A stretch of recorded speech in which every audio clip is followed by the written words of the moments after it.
show. First Sessions Podcast, Big Cat in control. Talking professional wrestling from head to toe. News stories, independent wrestling. Let's go. Breaking down the matches, analyzing the fights. Big Cat's got the scoop, shine in the spotlight. From the big leagues to the underdog fight. First Sessions got you covered day and night. With the roar of the crowd, we dive deep inside, uncovering the secrets we can't hide. Body slams and suplexes, we abide. First Sessions where the wrestling truth resides.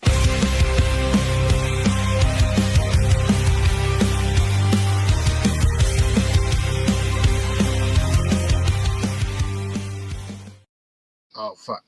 So I love the fact that the suplex in the beginning is me suplexing a very chubby JP O'Reilly through a door.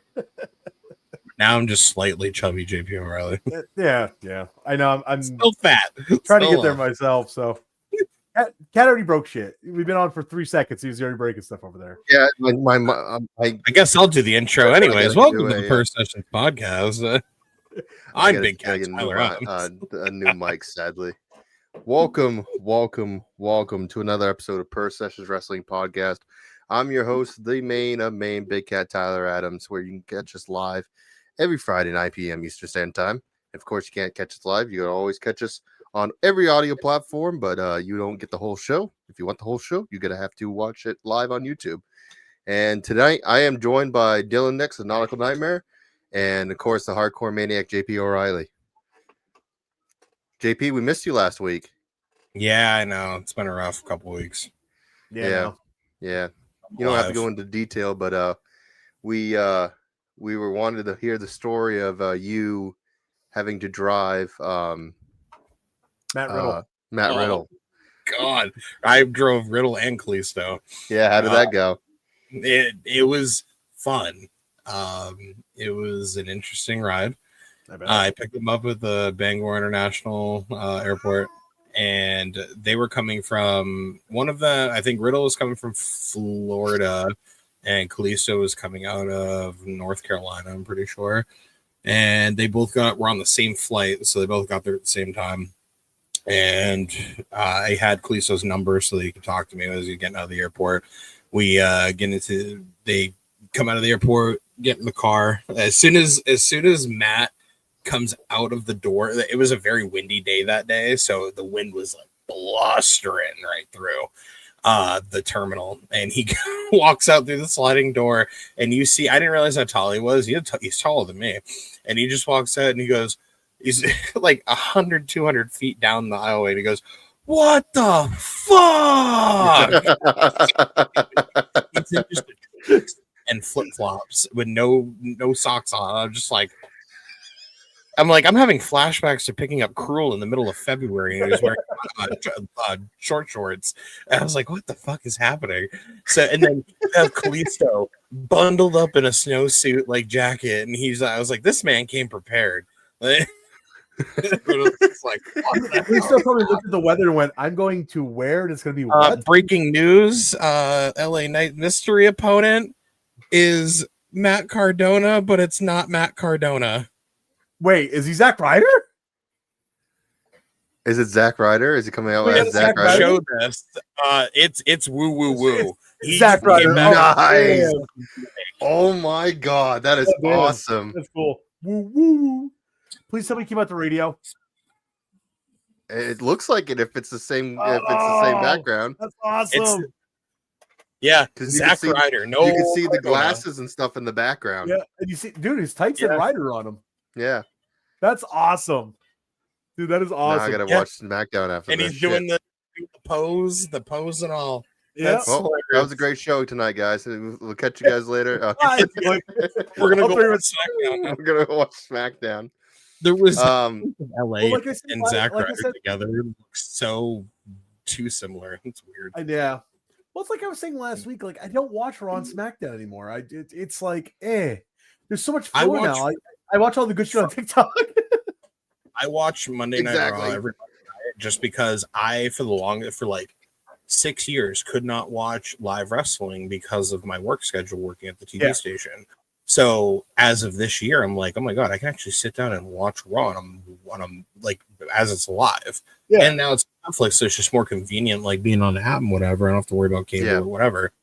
And it's the only show that I consistently watch every Monday that I've had since February. So it's been kind of nice to be able to just sit down and be able to watch it live instead of watching reactions or watching quick clips.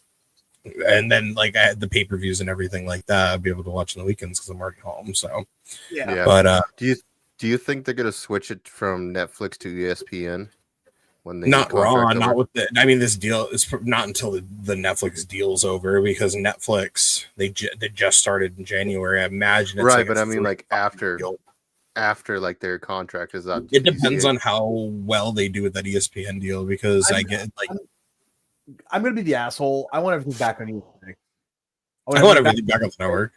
I want everything back on USA, and I want everything back on freaking the WWE network. All right, I want to pay $9.99 a month to be able to watch all my stuff. Give me that network. It's $1,000 a month to buy everything for WWE. Fuck that shit. Well, that's another thing. Like, I don't understand why they didn't do that to begin with. They didn't just do their own network and say, if you want to watch wrestling, you got to pay $10 or $20 a month. You get both Raw and SmackDown and NXT only on our network. It's been fine. I'm sorry. I'm still caught up right now on the fact that Cardona came out as Zack Ryder because the fact that he literally went on interviews and said, "Oh, Zack Ryder's dead," and then comes out and he basically sold out on this shit. No, because he's actually said, and I've heard him do interviews. He's every Royal Rumble season, he has 2 pairs of tights made. He has a Matt Cardona set and a Zack Ryder set. He says he's always ready to go. If they give him a call and they're like, "Yo, we want Zack Ryder for this Rumble," he's like, "Cool." He slips up the Zack Ryder knee pads and trunks, and he's like, "I'm ready to go. Let's go." It's kind of like when we got Jiving Jimmy back for that one show. Always 2 pairs of tights ready to go. Have we had that show? That's the next show, isn't it? No, it didn't it already happen? I thought it already happened. No, I thought it was the next MEW show because it was supposed to be the last one, but it got canceled. I think it's the next one. I thought it already happened. Too many canceled events. Anyways, I never finished my Matt Riddle story. Yeah, sorry, finish your Matt Riddle story. Anyways, we got in the car, and me, like, obviously knowing Riddle's history has been passed, I'm just like, man, he's probably gonna want to go to the dispensary or something because we're in a state where there's as many dispensaries as there are Dunkin' Donuts in Massachusetts. There's one on every fucking corner. Exactly. So we get in. God forbid you have flavored tobacco in Bangor, though. God forbid. God forbid. Right, exactly. So we flavored tobacco is bad, guys. Small chit chat, whatever. And he's talking about his flight, and just the first things out of Matt's mouth because it's how Matt Riddle talks. He talks just like he does in promo his gimmick. He lives his gimmick fully, and he is just telling me, he's like, some of the women out here in these flights, they got some sort of look. And I was like, really? And he goes, yeah, I didn't say it was a good look, but it was some sort of look, and it was kind of honestly terrifying as hell. I was like, damn. He's like, no, there's some nice looking chicks out here. And then like we started getting into conversations about like just living like economy up here versus down there.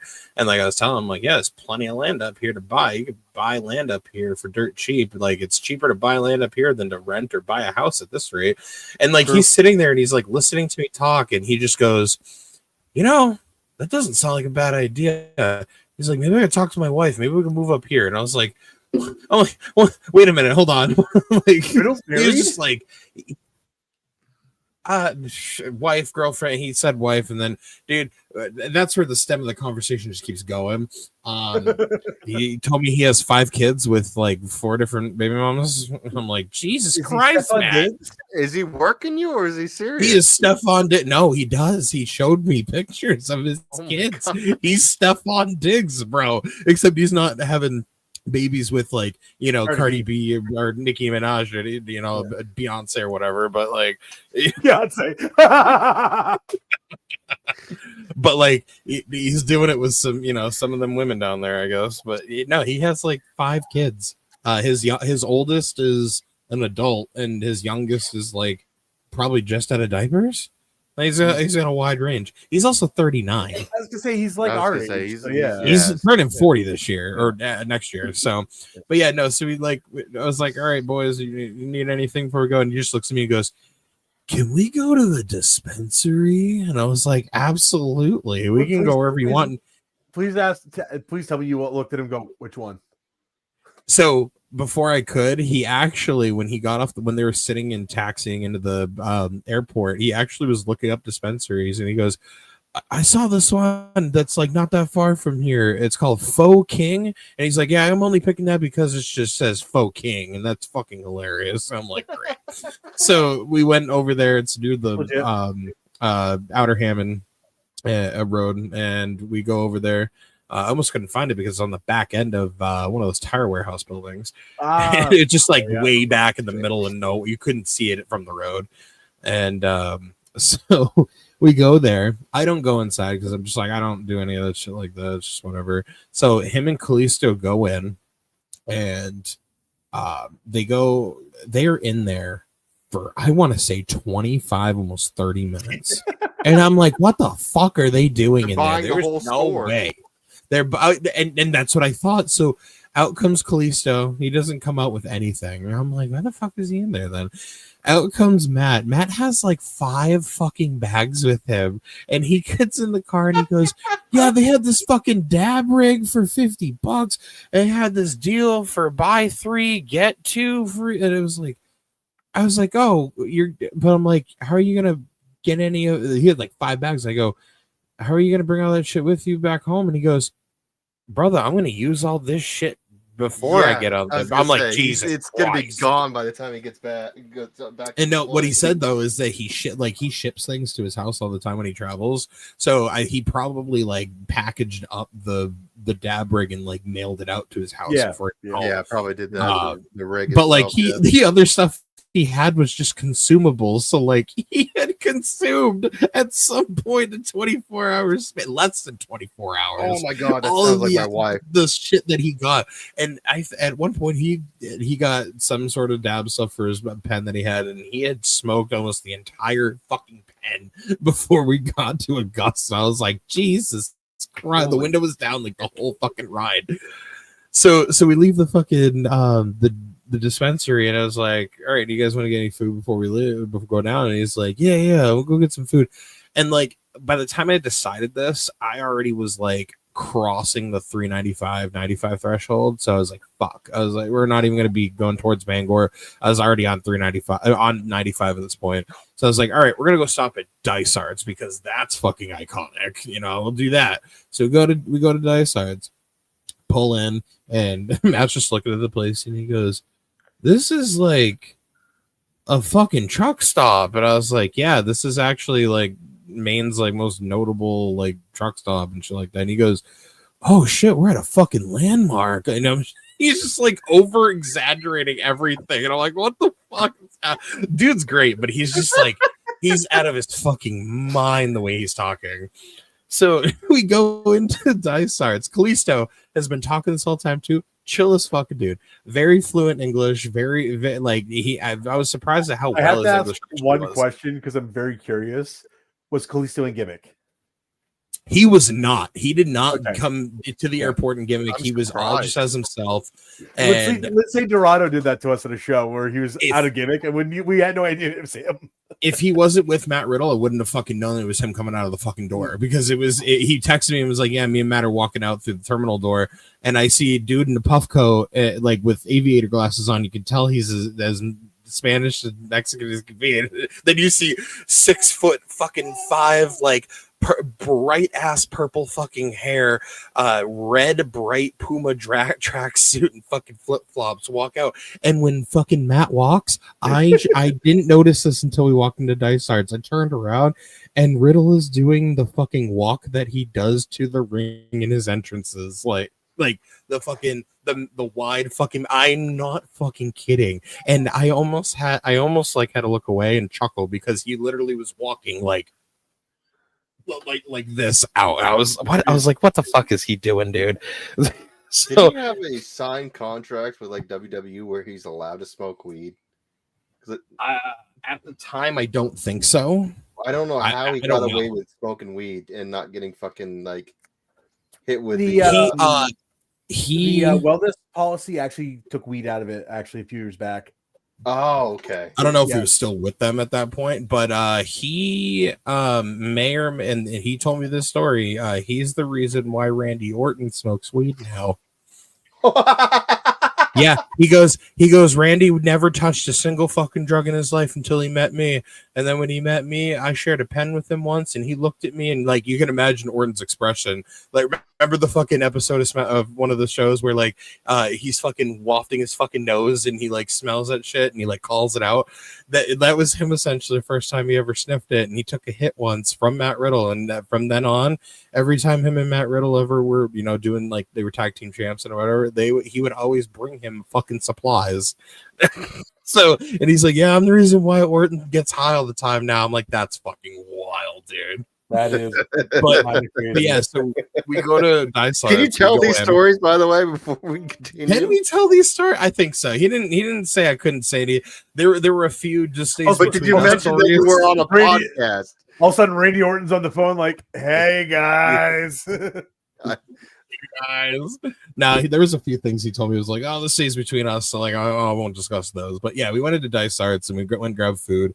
And like, I walk into the place with them, and I was like, "Yeah, so all your food and shit's over there. The stuff's already." He looks at me and goes, "Oh, you're giving us the whole grand tour." And I was like, "It's just a fucking truck stop, man. It's not anything crazy."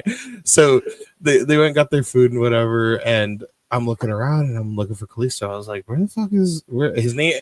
Kalisto's name is Emmanuel. Wow, I'm terrible at fucking Spanish names. Manny was his name. So like he was referred to as Manny. So we're looking around. We're like, where's Manny?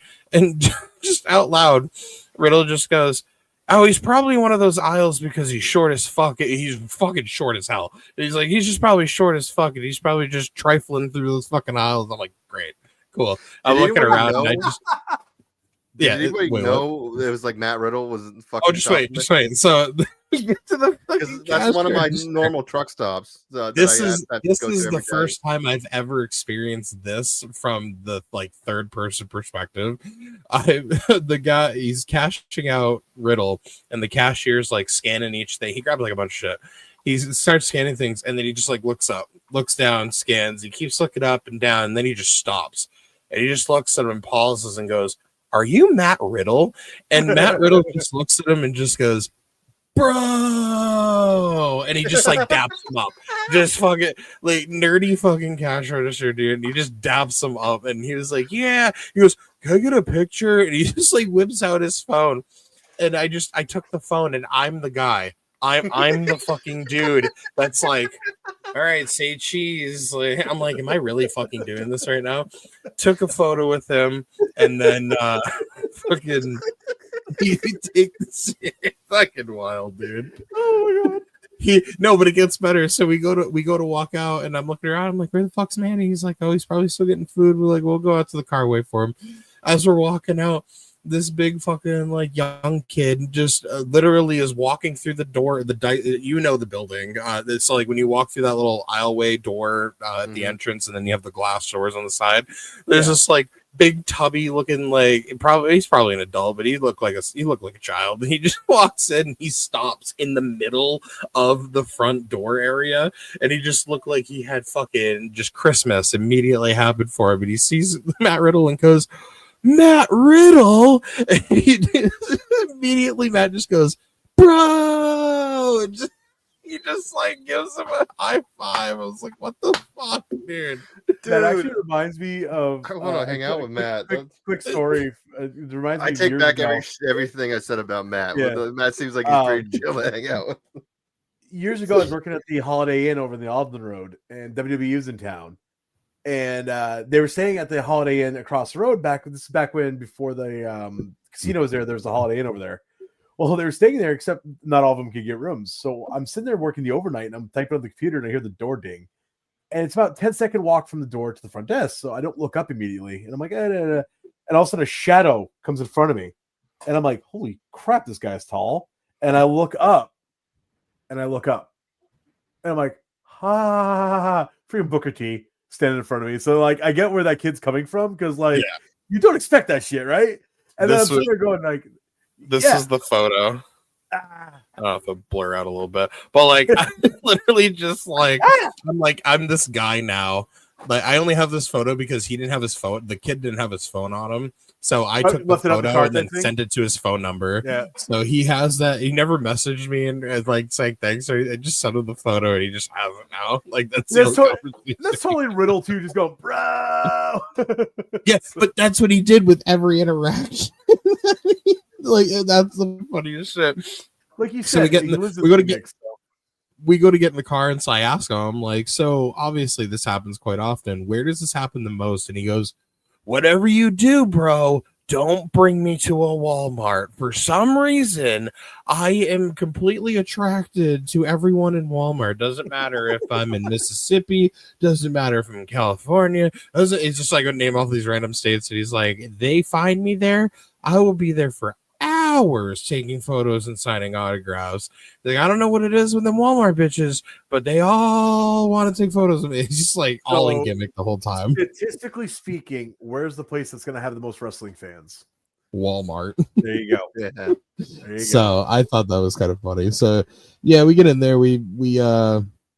Plot twist. LA Knight beat Zack Ryder to advance in the last time his outro. What? I wasn't watching it, but yeah, no, Zack Ryder lost to LA Knight. The hell? No shit. That's right.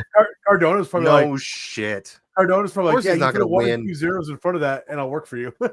Oh, okay. Yeah. So we'll probably find out who the next 4 are after. I still say Edge shows up somehow. I don't know Actually, how. no. Have they not shown? I want to say Edge shows up somehow. I don't think so. I don't think they. You know, speaking of random things, I was watching something today, and they were talking about Finn Balor and the Demon, and why he doesn't use the Demon anymore. And I'm like, mostly because they lost the last 2 times they used the Demon, and like it sucks. Yeah, they kind of ruined the Demon King. The Demon shows up, the Demon wins. That's the way that should work. The Demon should show up. Thing as the Fiend. Yeah, and they ruined that. For the Demon, if he shows up, he should win, because that should be like, oh crap, it's gotten that far, right? Him losing to Edge was stupid. Him losing to Roman Reigns is even stupider. But I still say he should. The Roman Reigns though is the top rope broke, right? It's something stupid like that. Double stop or something like that. Yeah, that was all planned though. You know that one. Yeah. WWE Shop just posted. I just saw an email from WWE Shop. It says Zack Ryder returns. Shop his gear so you can buy Zack Ryder gear on WWE Shop right now. Oh, so Cardona's like, all right, I'll go. Cardona just like, I sold out, fuckers. He doesn't care. Yeah. No. Oh, okay. So to conclude my story with Cardona. So, or Cardona. Jesus Christ, Riddle. We get in the car. We drive to Augusta. The whole car ride is just Riddle talking about every fucking conspiracy you could fucking imagine. We're talking politics, we're talking outer space, we're talking fucking third world countries and lost islands. But like it just, why does that surprise me? Like it felt like a brain tree, like one of those like tree fucking stems. Like my brain was just fucking fogging, dude. And I'm like, and I'm just driving. I'm sober as a fucking whistle. Both these motherfuckers are higher than a kite. And I'm just like, He just now the whole time we never stopped talking about just some random fucking shit. How did you not get a contact high driving? I had to have. I think I did. Honestly, like. But yeah, we got to the venue, and when we got to the venue and we pull out the gear and everything out of the back, the Kalisto then puts on his mask, walks into the door, and then realizing that there are no fans or anything that are inside at this point, he takes his mask off. So like he stayed out of gimmick all the way up until he got dressed, and even after he got dressed, he kind of kept the mask off out back until like 5 minutes before he went out. So. Like he very he just lives in his own life. Like obviously being like guys like Ray, or bigger stars like that. If people that are currently in WWE, not all of them walk around with their masks. Like I know Ray in and out of wears buildings, gimmick stuff like that. Penta doesn't wear his shit. I noticed. He does. Harry Aaron told me that actually. He says when Penta's not in gimmick, you don't know it's Penta.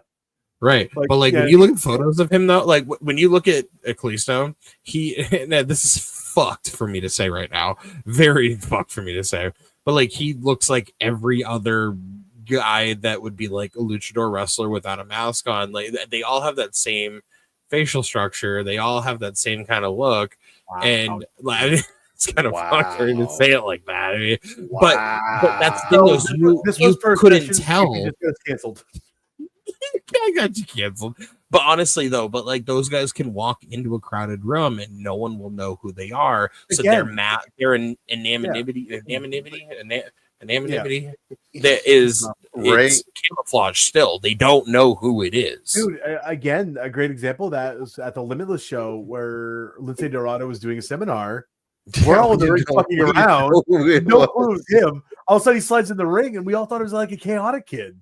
Yeah. And all of a sudden, like this, like, you know, Lindsay is not. I feel like that's how Ichiban is. It's just because he's just a random chaotic kid. You probably rolls in and they're like, "Who the fuck is this guy?" It's Ichiban. I thought it was like legit, like just some guy from like Chaotic or Nepal or something. And all of a sudden, it's like, "Hey guys, we all stretched out, ready to go." And all of a sudden, we're like, "Oh shit, you're Lindsay." Hey, update. We got Carmelo Hayes.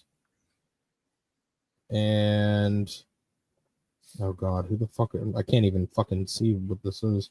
Do you need glasses too? Just gonna say, I do. Keith. Bronson Reed's in it. Penta. Yeah, Penta. Zero. The mystery was. I don't know back I only saw three. There must have been a fourth person. I didn't see who the fourth person was. But yeah, no. Anyway, speaking of the weed stores, when you brought that up, my wife had to travel out of state because they were burying her grandfather. And he wanted to go be buried in Connecticut with his father. And before they left, Penta versus Finn Balor is next SmackDown's first round. Nice. Penta versus Finn Balor, bro. Sorry, I didn't mean to cut you off. No, it's all good. So they stop at the weed store, and she buys a fuckload because she's like, "Oh, I'm gonna be in the car for so long. I'll be all set." So she buys a shitload of weed, like edibles, like pretzels, a couple dab pens, Jesus, just a bunch of shit, drinks, and they're heading like almost out of Maine. And her dad, who's driving the whole time, he goes, "Hey, you finished those?"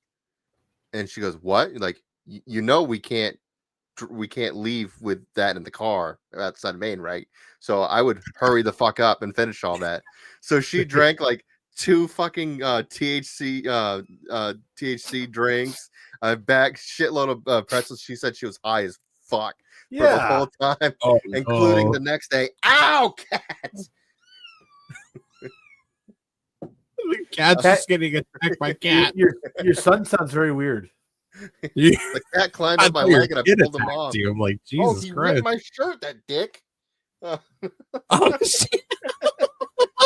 Wow. I got a new kitten. If anyone doesn't know, not by choice. My cat had kittens, and we're gonna get rid of them. And to stop the meltdown for my children, we had to keep one. So we kept one of them.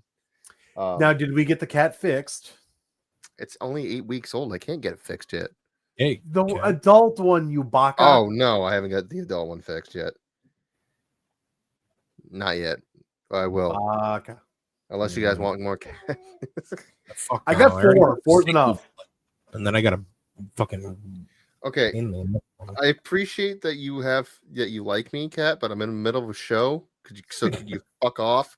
But yeah, and anyways, that what was I going to talk about? Oh, speaking of Matt Cardona, did you see that they released that didn't release that Joe Hendry signed for WWE?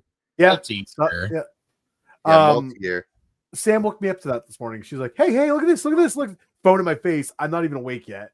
There's a phone right here. I'm like, hey, yeah, what? She's like, Joe Hendry signed for WWE. I was like, cool.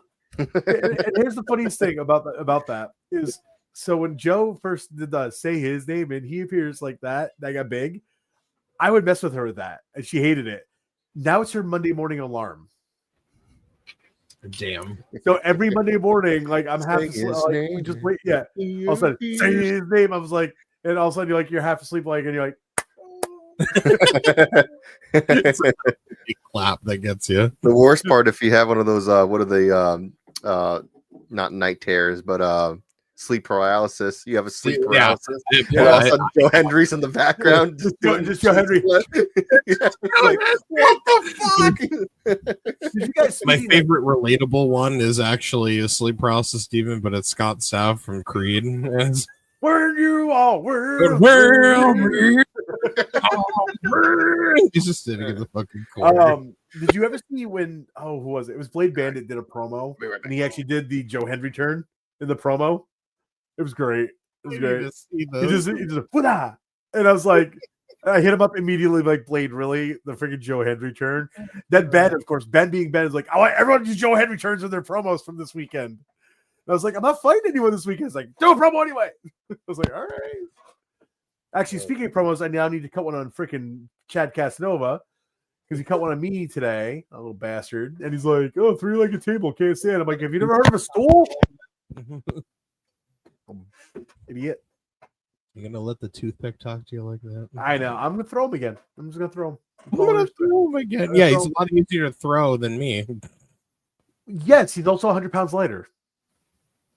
Like 200 pounds lighter. I think he's a $145 or $150 somewhere in that area. I mean, yeah, if he's soaking wet. Yeah. Oh, speaking of which, Lucha Kid too. Like all of a sudden hits up my my opponent with the title at the Crown of Maine Rooster County Championship. He's like, that belt looked really good around my waist. So I was like, first of all, get in line. Second of all, you know I could throw you, right? What's that kid's new name now? Oh, Levi Lexington or something like that. What? No, I was like, I saw the name. I was like, someone added me or something, or I saw some sort of name. I was like, what the fuck is this fucking joke? And then I was like, oh, it's Lucha Kid. It is Logan Lennox. Logan. Okay. Okay, I guarantee this, and I hope he's watching and he sees this because I guarantee we're gonna see this. Guarantee it. Guarantee it. First Crown of Maine show, he gets up there in the top rope, goes, wah, wah, and I'm gonna be like, I'm just gonna scream out, Zack Ryder! God. I know it's gonna happen.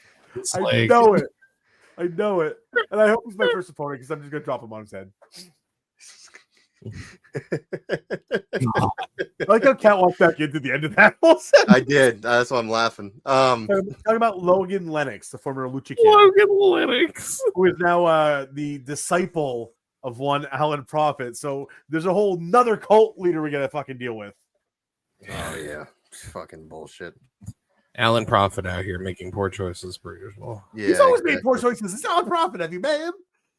Yeah, I've also tangled with him a time or two. I was like, isn't he? I've only fought him once. Lost record between each other is very 50-50, as I've just realized. I've only fought Alan once. He actually does want to have a match with me again. He's like, I want to have a match with again. Alan.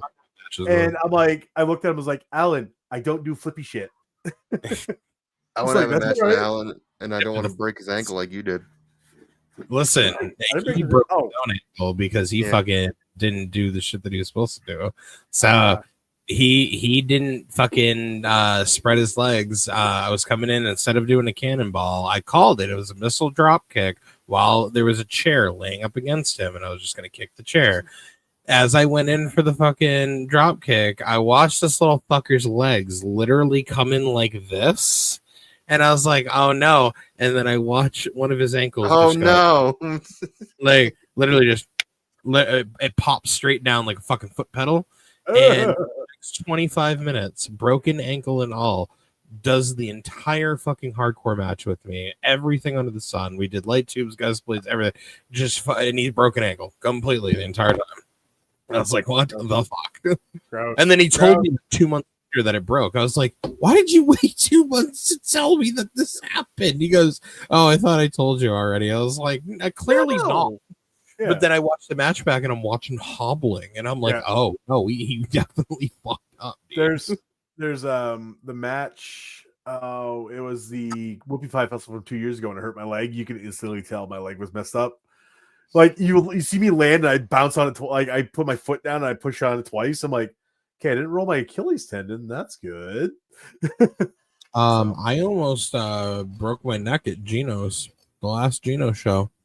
How? It was my own fault. Okay.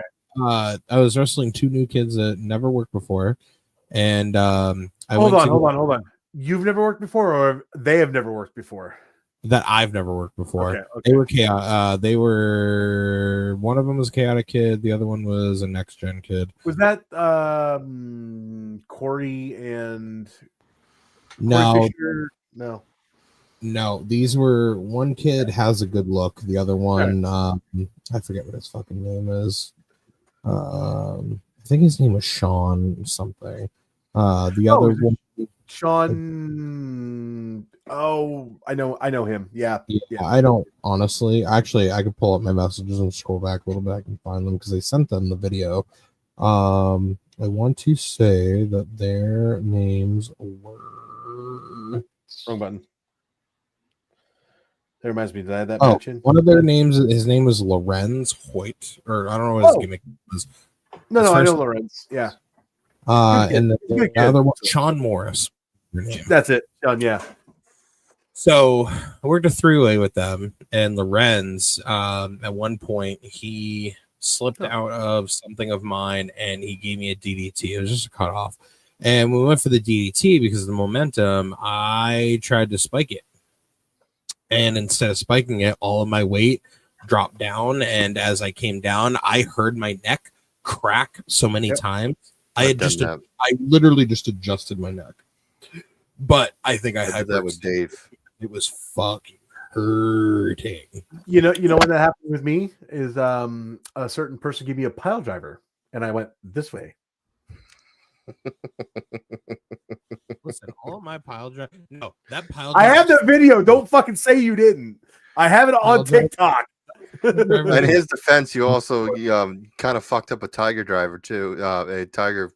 Okay, in my defense, I'd never taken one before, so fuck off. I didn't know you had to sit up like a power bomb. I still love that conversation of Dad just going like at the end of it, like, you never do that again. Me looking at him like, yeah, duh. Trying to pull up the Dave Dyer in the Mojo of the Dojo. I did the exact same thing. I went to go spike myself, and instead of spiking myself, I fucked my neck up. I don't know why you would even attempt to try and do something like that, you silly goose. Because it looked cool. Because it looked cool, yeah. Breaking your neck. How much shit do we do because like that looked cool in the moment? I let Stormy do a freaking 5-knuckle shuffle to me at this last Thursday because it looked cool and the crowd. It's Down East Horizons, by the way. Down East Horizons, shout out. They gave us hoodies. That was cool. Cool. Yeah. And Storm and I literally were like, we're calling the match, and he's like, "What do you want to do?" And I'm like, "You want to just have like a John Cena Randy Orton match because my finish is a cutter?" And he started laughing because he's a huge Cena mark, and he's like, "Yeah, that'd be fun." So he hit me with the 5-knuckle shuffle. He put me in the STFO, and he set me up for an AA. I hit him with the draping DDT and the cutter. Except I've never done a dripping DDT before, so I didn't realize when you have him for the DT, you need to put the other arm under and pick him up. It's hard to see, but it's the easiest way for me to. I remember this match. So I know it's blurry, but if you watch very carefully, notice him sitting in the corner. I go to take this chair, and I put the chair up against his face, and it's going to be hard to tell. But he literally tucks his fucking legs in. He literally tucks his legs in, and I break his ankle right on the spot. The short is actually on my YouTube channel, Big Cat Tyler Adams, because he talked about it on the podcast before, and I did a short of it. That's right. This was 4 minutes. This was like 2 minutes into the match. We would go on for another 20 minutes, and he had his whole ankle broken. What a dick. I can't believe he did that. I just showed you video evidence of him literally taking his feet and just going meep. Yep. If he didn't do that, we wouldn't have had probably a much better match. Well, I mean, let's get Alan Prophet on the show to tell his side of the story. Yeah, honestly, you need an Alan Prophet episode for sure. That'd be fun. Yeah, definitely. Because if it was Alan Prophet, was like me and him, we were like 11, 12 years old, wrestling in his backyard on giant piles of fucking snow. That's how like my whole wrestling thing started. We literally created a backyard federation, and we had done it for years. I mean, like from middle school or like 6th grade all the way through my senior year of high school, just backyard fucking shit in Fairfield. And then when I left to go to college, he kept it going, and it. Oh my god, I've never seen you wear fucking glasses before. Because this is the first time I've worn glasses because I need the glasses to see for reading. So I'm blind without glasses, by the way. I take mine off. I can see it about here. I can't read without these anymore. I found that out. So let me tell you a little secret.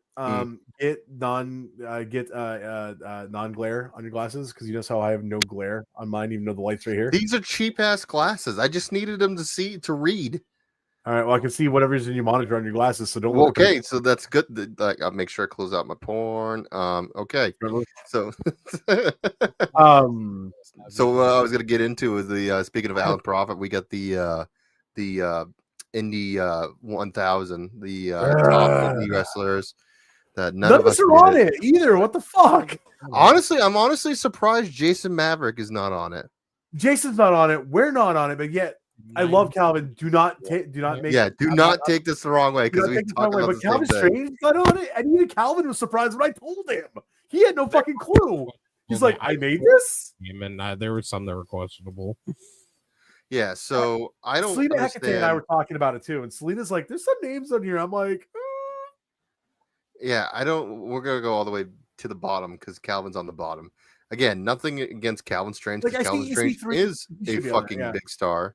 Yeah. However, he's wrestling. He's not really. I think I've done more matches this year than he has. Yeah, there's Calvin at 991.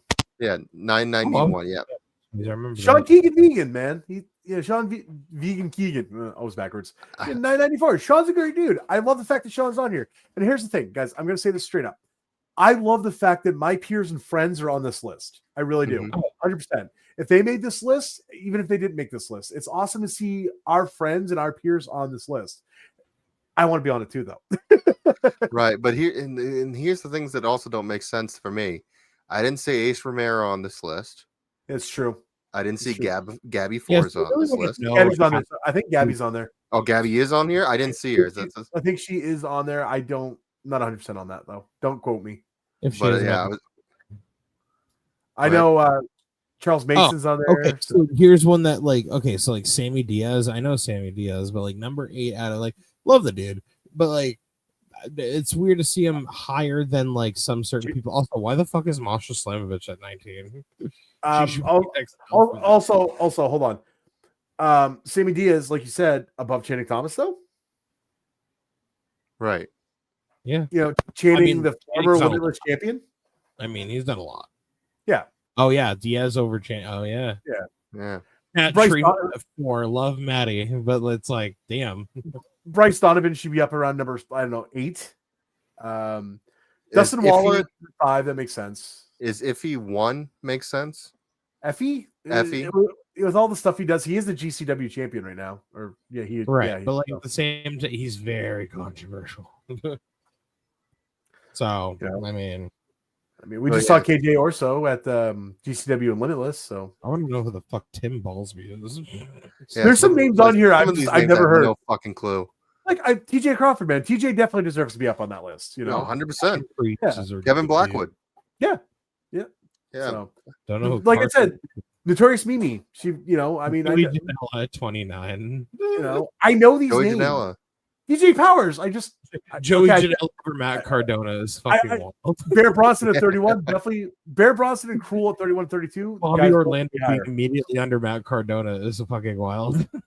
Zilla Fatu at 33. Yeah. Matt Cardona at 34. Bobby Orlando, which is awesome to see him on there. 35. Back on the Indies.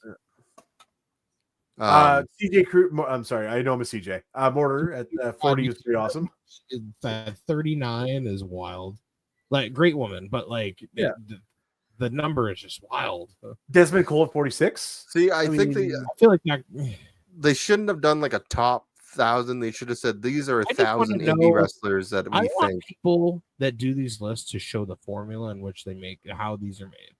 I want to know if it's stats. I don't want to know if it's content on Yeah. the internet. Like, There's a tag one supposedly coming out,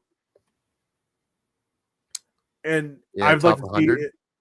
I don't know. I'd like to see I think maybe it's if top what- 100. 100 I don't know if Yeah. we'd make it, but it'd be cool if we did. yeah. I don't think we have enough matches. But then Aaron Rourke again, is I don't 50, know. man. You know, I mean, come on, Aaron should be a bit higher. I know. I saw that Aaron should be a lot higher, and Anthony hold on, Green at 52. 41. Hold on, 41 is the Erica Damia, right? I saw her I know, wrestle yeah. at AEW, yeah. and she's basically Aaron Kadamia. It's the same fucking gimmick because it's both freaking Deku from My Hero Academia. She also just got WWE ID. Oh, did she? uh, Oh, good for her. Yeah. Do you want to see something funny though? Ah, Or Kerry just Morton. not? I love Kerry. Do Kerry's a you great want guy. to see? Do you want to see something really funny? Sure. Okay. Check this out. Let me see. Try to find the number here and make sure it's Our right. boy Monty. Ani! Right here. 347. All right. 347. All right.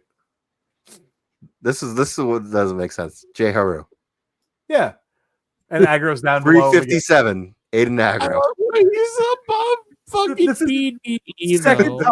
Second time this has happened because the black independent wrestler list was the same thing. Haru was above Aggro. And I'm just like, huh? Nothing against Haru. Haru is very No, I love talented. Haru. I love Haru. Yeah, He's but a great guy. Aggro does Or- way more shit than Haru does. The thing is, at right now, Uh, no, Haru's actually working more than Aggro is because Haru works outside of Maine. Aggro's not really working outside of Maine.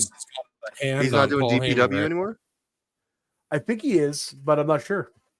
So Because wasn't he the champion at DPW? All this says fucking Heyman Or by was the that a throat. different Oh, God. But yeah, it's like I wish they would have just done like an alphabetical order. One. yeah, here's So a 1,000 wrestlers. Here's to watch. 1,000 wrestlers that we think are awesome. Yeah. Yeah. Let's see. You know what Warhorse- kills me though is when I look at these lists and I look at I'm on here and I'm like, I worked him. I Worked know worked him. because Worked him. I wrote these down. 176. Yeah. 176. Leo Sparrow. Yeah. Love Doug. Love Doug. I've never worked Love Doug. Oh, I'd love to work Love Doug, you know. JT Dunn. 165. You know, so Um, like I said, our friends and our colleagues are on here, and it's cool to see them on here. I just want to be on there too. Yeah, me too. Yeah. But yeah, Maybe it's crazy. I didn't see Ace on here, and I didn't see Gabby. But Control Joseph F that. Alexander, Yeah. we Control both wrestled him. He's on here. Control F that. Control F. Yeah, let Control me do F. that. And type in Gabby. I think she's on there. I'm Let me see. 25% sure. Boop. That's not what. Oh, it closed it. Control F was not. Control F's fine. What do you use it for a wasn't. program? Apparently, it wasn't. Control F is fine. Ah, Must hit the Jesus wrong one. Christ. I blame you. Don't blame me. I I blame know you. nothing. I'm like Jon Snow up in this place. King of the North. Winter's coming. So I'm trying to find this again. The ironic thing is, like, you can't see it, but I am wearing a Game of Thrones t-shirt. Oh, that's not what I want. Fucking fuck. I'm trying to find the friggin'. Fuck. This is a professional show, guys. This is about normal for us. this is the things I got to remember to cut out for the podcast for the hold on. So Control F. Yes, for fine. Control F. Nothing. Oh, there you go. Ye gads, man. Oh, Gabby Forza. Yeah, Yeah, there you go. right there. Like I said, I thought I saw her on the list. 32. Yeah. Way too low down the list. 23. Ace is not on here. Ace is not on here. That's crazy. But yeah, like you said, like awesome that CPA. I saw 59. My first win. Yeah. It's like guys we've wrestled or Yeah. like, shared a Yeah. locker room and they're on this list. It's like, fuck. Like, congratulations. But like you said, I want to be on this list too. Yeah. But just like, yeah, the Calvin's one is just like a head scratcher. It's You know, like Tiffany Avatar, I know her. We worked shows with her. So, I- as I saw Nix for a second, I was like, oh. I saw Alexander and I thought it was dad, but it was Alexander Lex or Liv. Yeah. I'm like, oh, but yeah, with like I can understand Calvin at like 2018, 2019 being on this list. Yeah. Because he was fucking all over the place and at it. And then COVID happened and he took a break and came back. One of my most fun feuds in wrestling was Calvin Strange from TIW. Yeah, he like awesome. And like I said, awesome wrestler now, but he's not out there as much as a lot of these guys. And like I said, just surprisingly, like if you go down to the bottom of that list, like I guarantee there's guys just around him that are out there way more than he is, you know. I just want to know how, again, the formula. Right. I was looking for Roadblock. See if Roadblock is on. No, that's a different top list that he always ends up on as Mark Mahoney because he helps write it. Or Dozer. Oh, that's of course he would fucking throw his name on there. So like, where's Calvin again? 991, right? Yeah, 991. Keegan at 994. Yeah, like Keegan 994. I'm just looking for the right around him. Like I don't know a lot of these names. I'll be honest. No, there's a lot of names I don't know. After 500, like it's like I don't know like any of you guys. No, there's names down there I know just because I've worked enough places. No, yeah, I'll just look at random. Let's see if I can just scroll to a random point between 500 and 1,000. I'll see if I can name anyone. I can think of. Stop right. Yeah, right here's good. Right here. Okay. So let's see here. Anthrax, I know he's a H2O guy. Did a bunch of deathmatch shit. I think I've leased. Didn't she work for MEW at some point? Either MEW or like. You guys do more shit than I do, so I don't fucking so this know. is 770 through 797. Yeah, there's only one person I can recognize in this one. Try one more random spot. A random one. Steve Pena. I've worked Steve. Yeah. Let's see. Is that ADR Cat right there at 737? Delmy is 739. Yeah. There's Ace Perry. So Christian Noir. I don't. Okay. I don't know anybody. Hold on. This is the top 1,000 independent wrestlers, right? Yes. James Storm's not on this list. He's an indie guy. Maximo Suave. He was one half of. Somebody's mic is fucking up. I hope someone. Tag team. That's JP rubbing his face on his. Yeah, stop rubbing your face on your mic, fucker. What? Stop rubbing your face on your mic. Oh shit. Yeah. Dude, Bam at 698. There you go, Bam Sullivan. Oh shit. I love Bam. Yeah. I almost died on a shopping cart from him. Yeah, Puff Does she still wrestle? Ava? Yeah, she's over.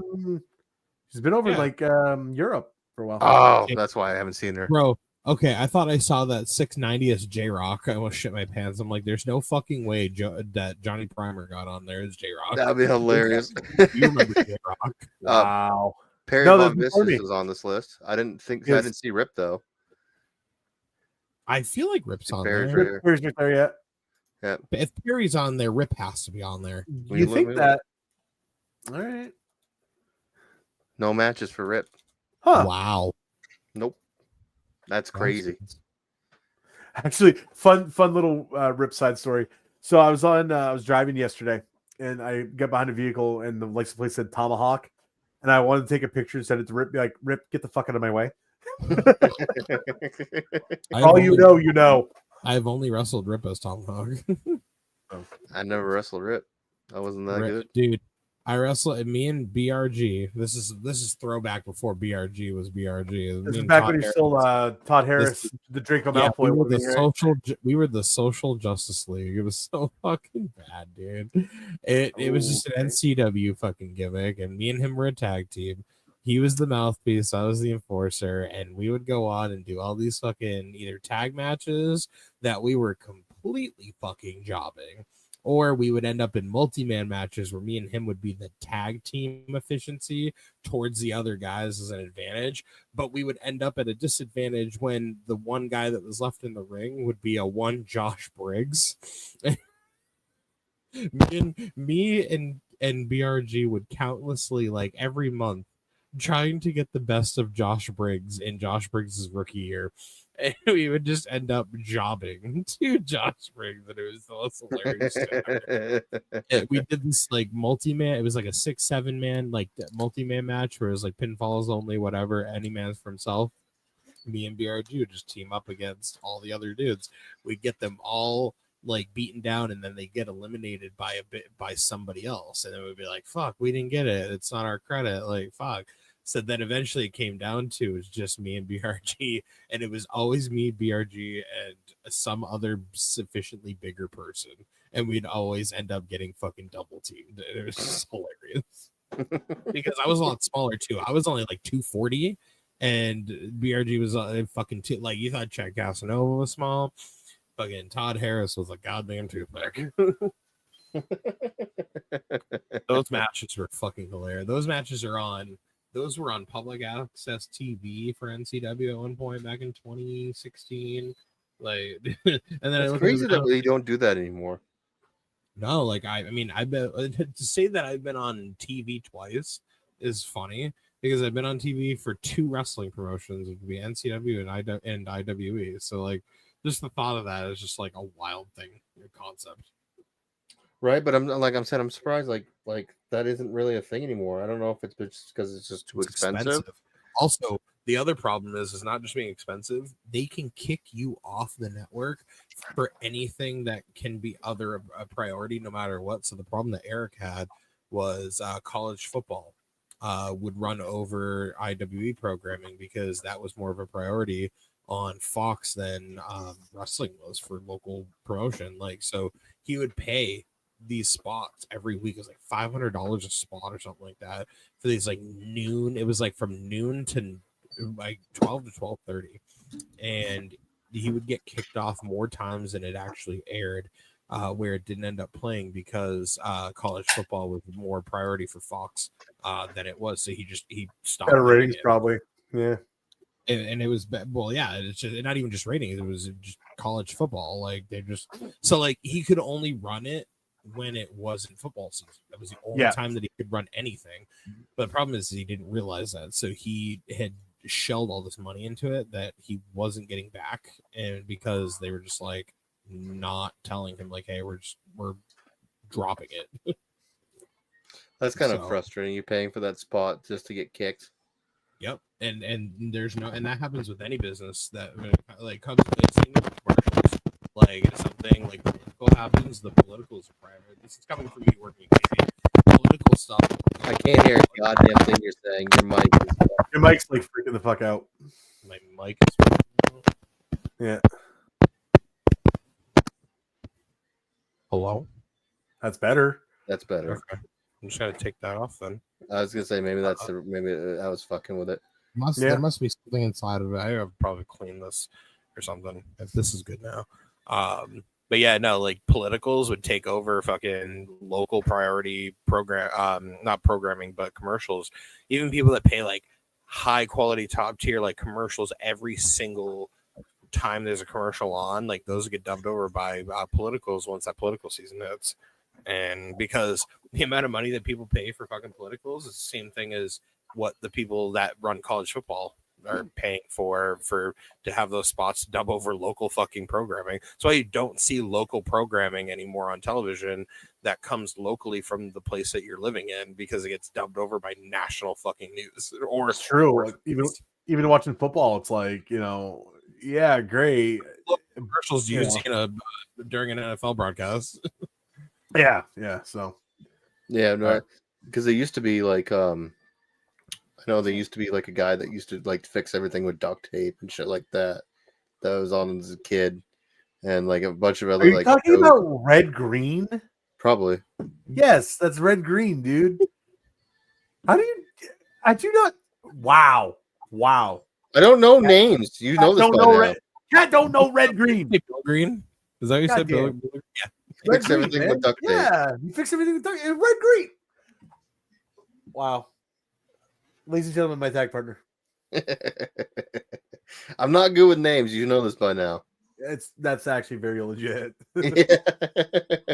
I know you. I don't remember your name, but I know you. Dude, how's it going? Sorry, Sam gives me shit about that all the time, where I will remember the most random out of the box shit, but I can't remember why I walked in the kitchen. She's Oh like, my you God, remember I the love that. lyrics? She's like, you remember the lyrics to Gummy Bears, the Gummy Bear theme song from the 90s, but you can't remember to put like baking powder in with the cookies. And I'm like, I've never actually done that, by the way, but I'm just saying, I'm like, yeah, that's the way my brain works. I was legit singing freaking the Rescue Rangers theme the other day. I was bored, so I was just like, from memory, just busting it all out, and she just looks at me and is like, "Are you okay?" I'm like, "No." So they announced today that SmackDown is now going 3 hours. How do you guys I feel saw about that. I didn't know if that was official. Horrible idea. Horrible idea. Yeah. Horrible I was idea. thinking the same thing.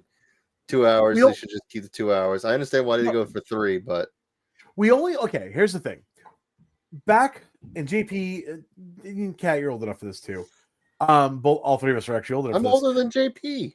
I know, but I'm just saying, all three of us are old enough to remember this. 30. Okay.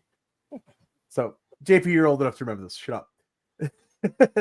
So, back when WWE Raw and Nitro, Raw and WCW Nitro both ran, right? So, cool.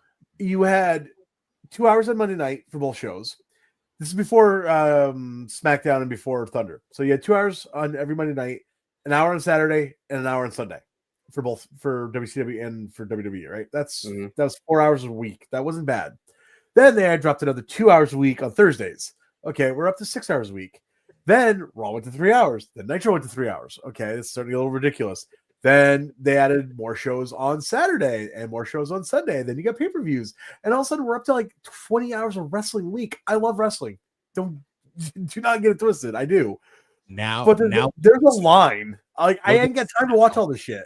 Yeah, okay, so let's take now, right? We got Raw, SmackDown. You got TNA. You got AEW. You got what? 4 shows for AEW? You got Raw NXT. Mondays, NXT Tuesdays, AEW Wednesday, TNA Thursday, Friday Night SmackDown Friday. Saturday for pay-per-views. And Sunday for pay-per-views. Sundays, 2-day PLEs. You got wrestling. That's wrestling 7 days a week. Now, like I said, I have the FTW title hanging me. I have a Demolition Shrine right behind me. I love wrestling, but oh my god, there's too much. Holy shit. Breaking news. Yeah. Breaking news.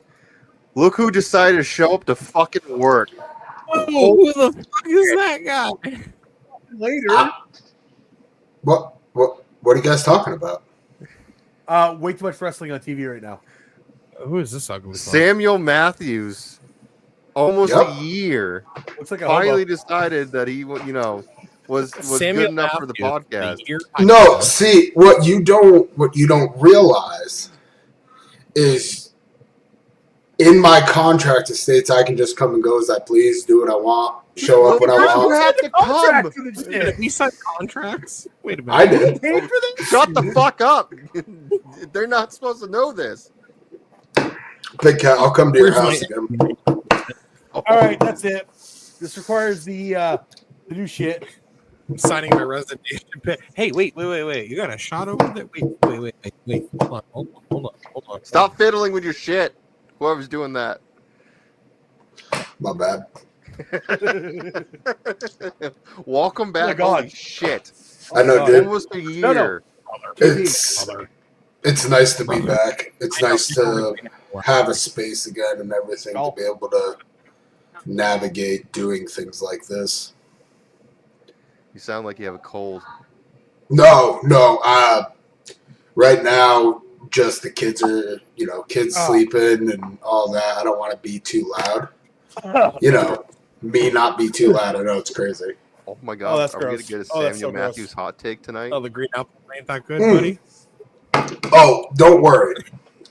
We have something that we need to discuss. There's Beavis with an AEW. In this conversation, me and Andy are dying over 2 shots over here. Oh, no.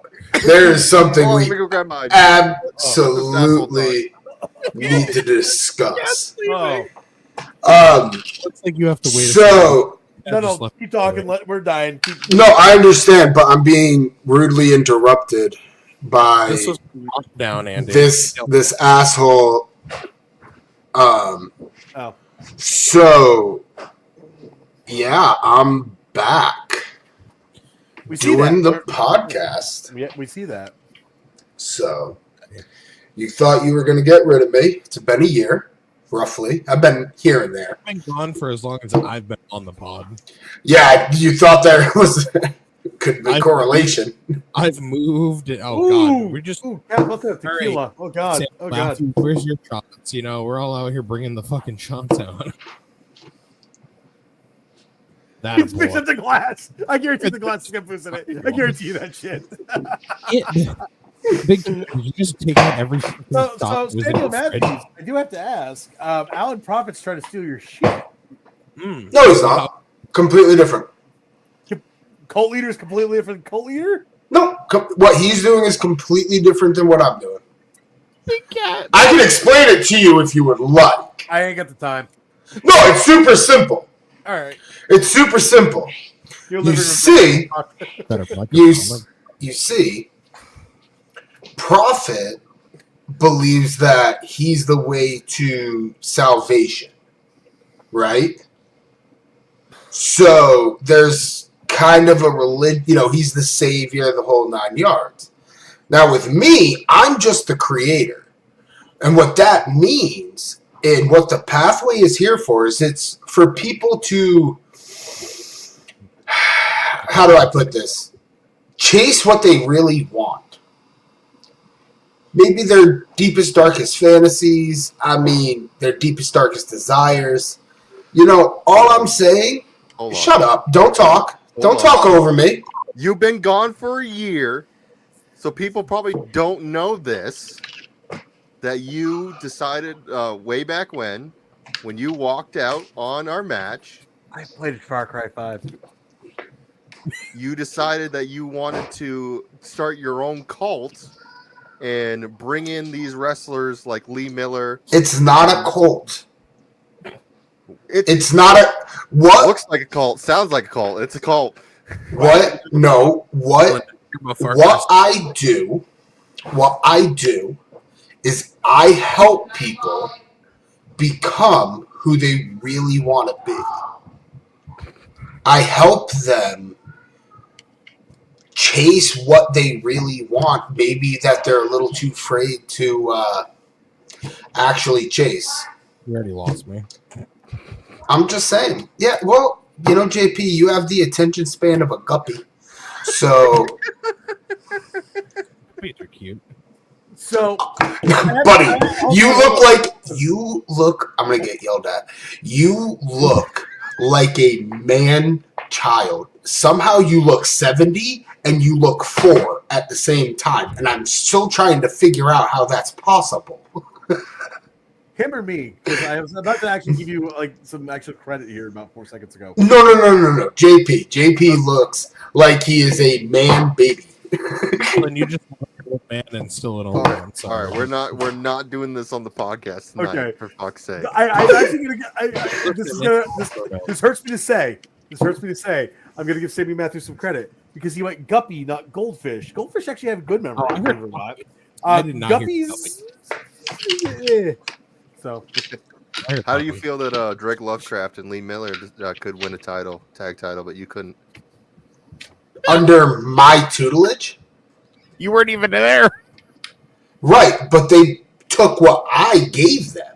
Look, all I'm saying is, did either of you two, Big Cat or Dylan Nix, win tag gold with Lovecraft? But Lovecraft wins gold with me, so therefore,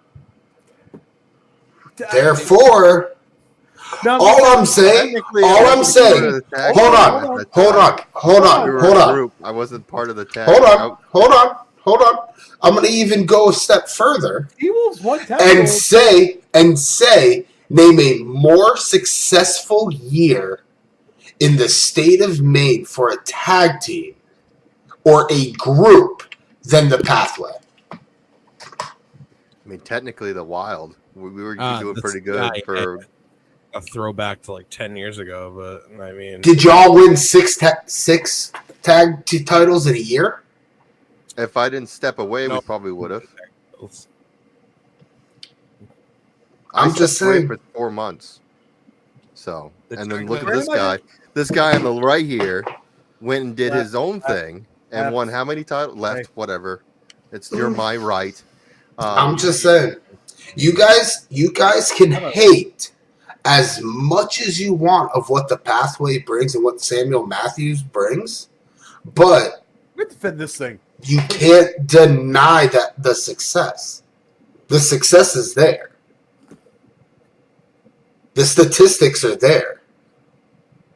I'm not drunk enough. How many of those titles have you won clean? I'm getting there, but I'm not. Listen, we could win them clean. Like I said, at Crown of Maine, and I made very clear. Crown of Maine, you had a grandmother try to. Hold on. Listen, yes, and I addressed that. Did I not? Ma'am, please, ma'am, let go, ma'am. Sorry, just to break complete care. Did I listen? Did I not address that though? Did I not address that when I spoke at last time at Crown of Maine? I believe it was Shocktober. Oh, you mean where I won the Mercer County Championship?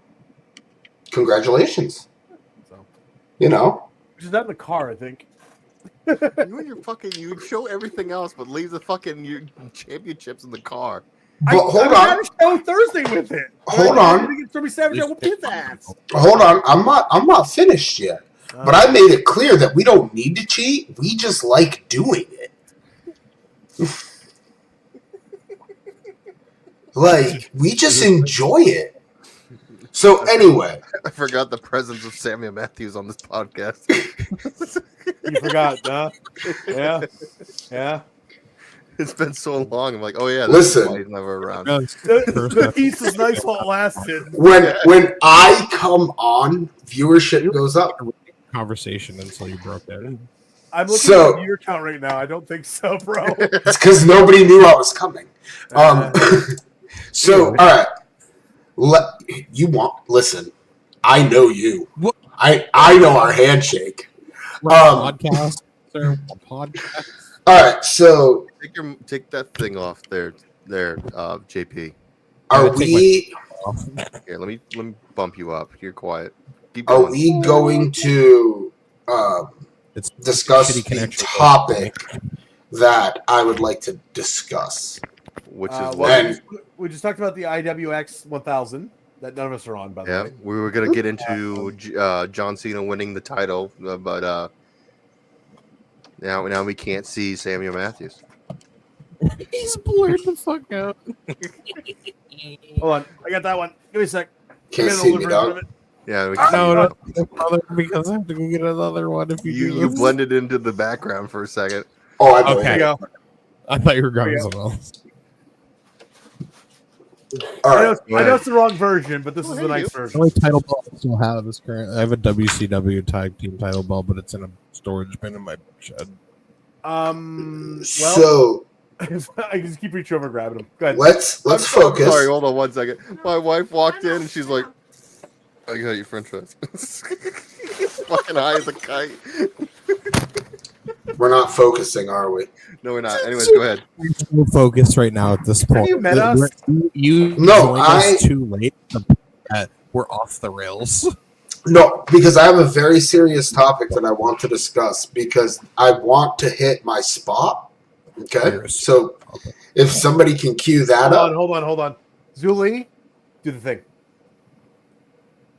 Cat. Oh, fuck, that's me. Zuli, do the thing. No, that's I'm talking to my wife. Zuli, do the thing. She just got home. I'm talking to my wife.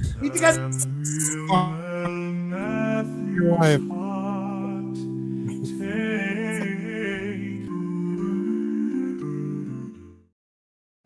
There. All right. Heard that in forever.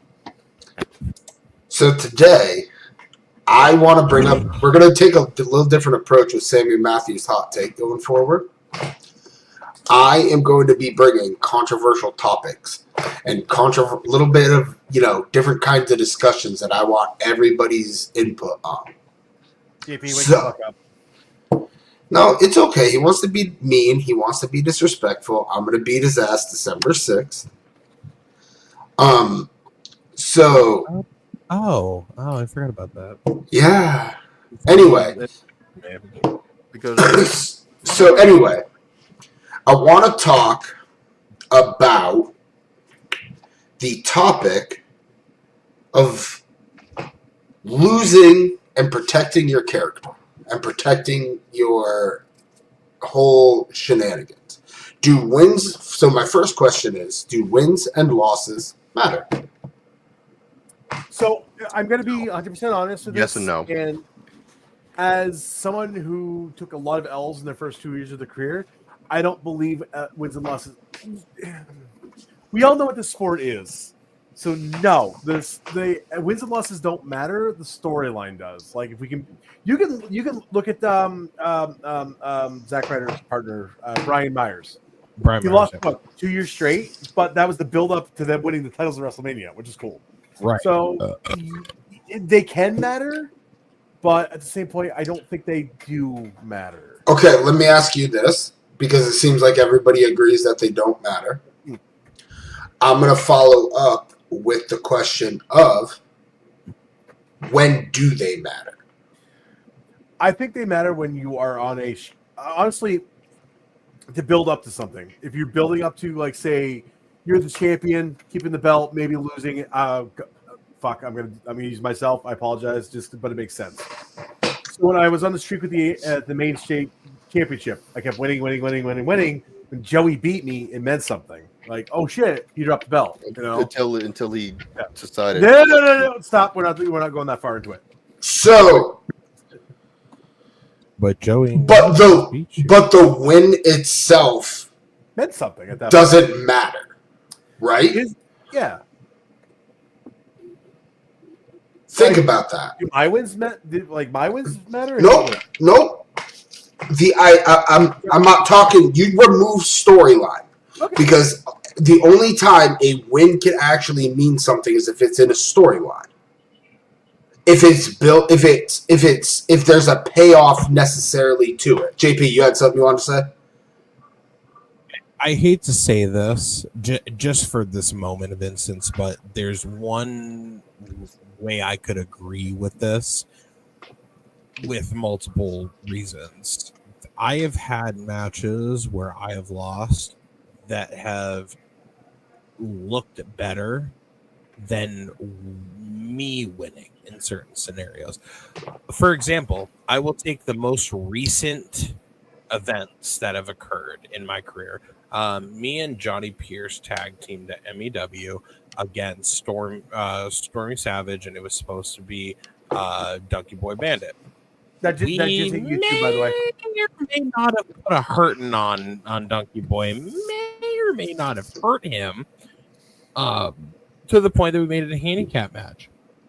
But within all of that happening, from the beginning of the show happening and having Donkey Boy get injured, to it being a handicap match, Stormy Savage still prevailed at the end of the night when all of the odds were beat against him completely, and he had a much better reaction than I know we would have gotten if we would have won.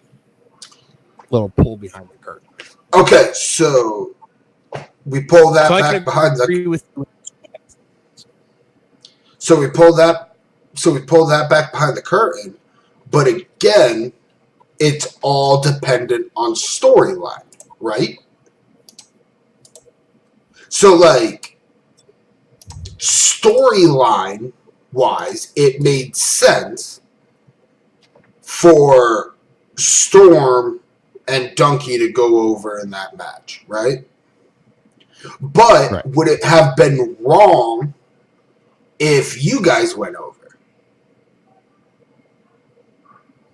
I don't know if it would have been wrong. I think from a simple-minded standpoint, it would have been like, oh, they won because they had the numbers. That would have been the only reason why we would have won. I couldn't think of a more promising or a more convincing way of why we would have won that wouldn't have involved us being outnumbering Stormy Savage, whether it had been skill, whether it had been cunning, thievery, tactics. Well, it was sort of thing. You were a actual tag team, and he was tagging with some rando guy. So I think you should have won. I mean, technically, Stormy and Donkey are an actual tag team.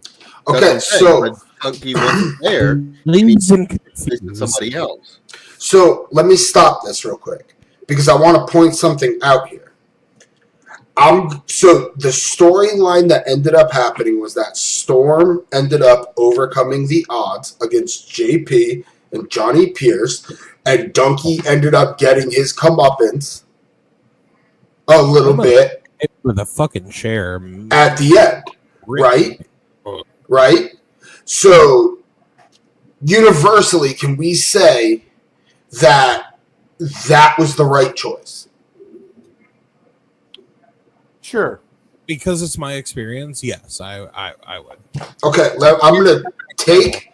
It wasn't the right choice. One more small example. Hold on. I wanna use your example that you currently have. Okay. So I wanna go and I wanna spin this and tell me if this also couldn't be a correct story.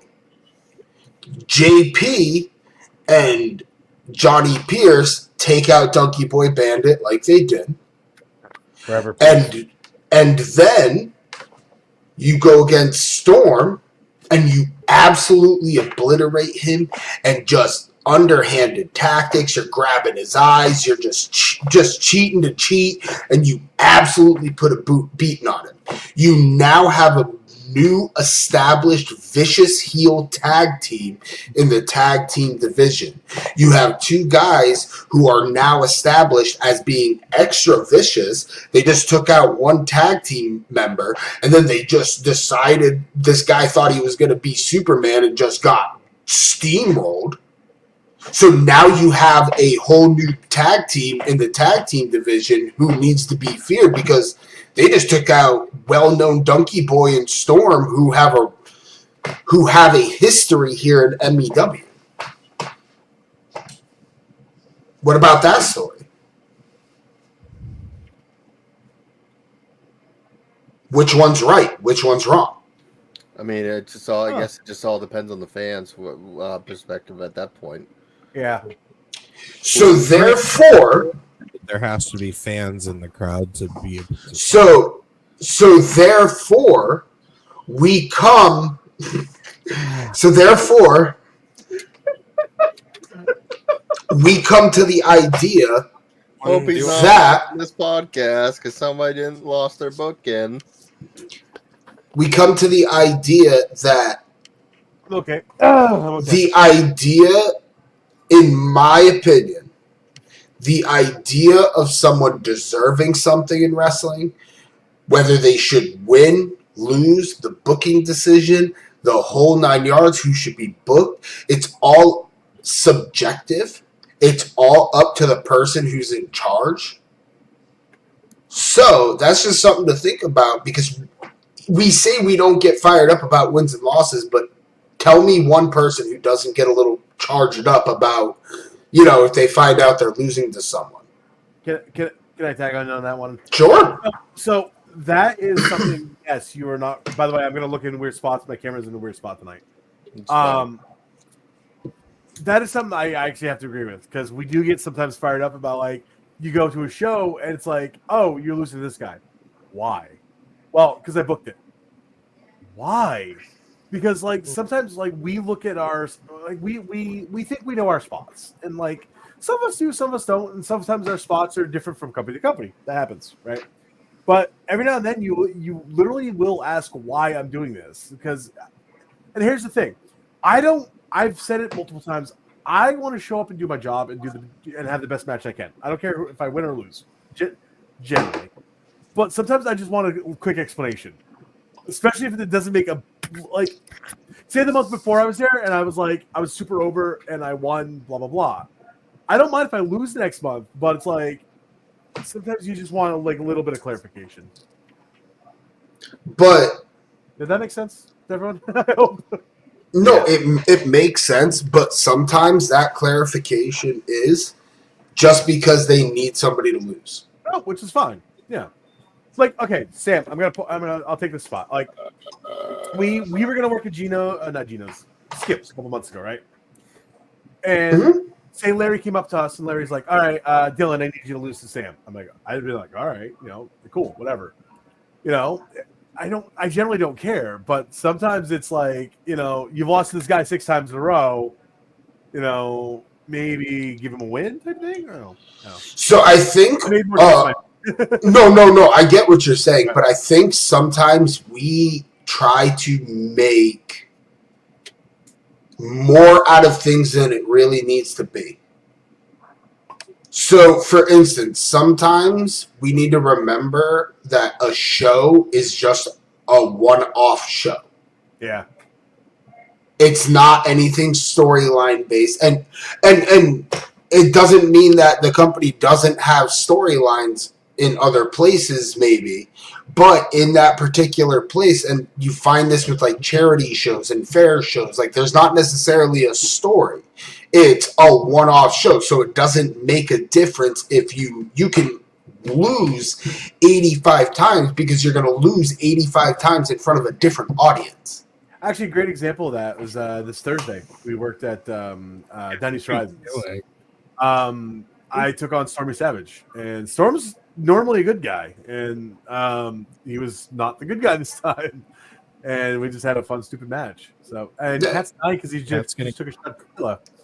But like literally, it's like I get that because especially like say fair shows. We're gonna go fair shows.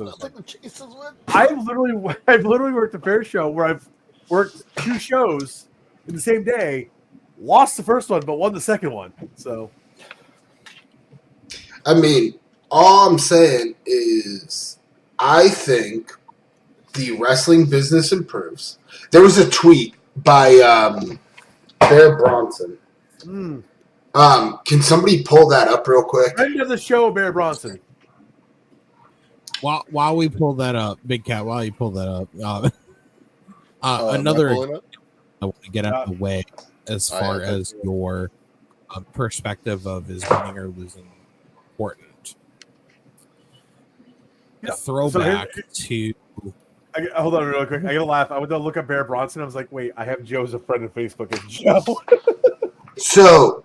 So I can read it. It's fine. I have it right here. I gotta find it. So go ahead. So it read, well, this was I believe in response to the Nixon Newell stuff that's been going. Oh, I'm fading out again. Just bear with me. It'll come back. Nixon Newell stuff going on. What's that? What's going on with the Phoenix or no Nixon Newell? Oh, Nixon Newell. Okay, I got you. The fact that they her and her tag team partner walked out of their match. So, okay. Can I go? I'm gonna add a quick point on top of that. I get where they come from. I get where they came from because they walked up and they're like, "Look, we don't care that." And this is what I've heard. We just own that, right? They're like, "Look, we don't care. We're jobbing. We really don't." They wanted to win, of course. We all, especially on national TV, we all want to win. They were pissed off. They were losing in 3 minutes, which I mean, I get it because I'd have been pissed about that too. Oh God. Okay. Typing. Oh God. Why am I waiting for like a chat to pop up now? Like Nick, shut the fuck up. No. This is perfect because this goes into the tweet or what he posted.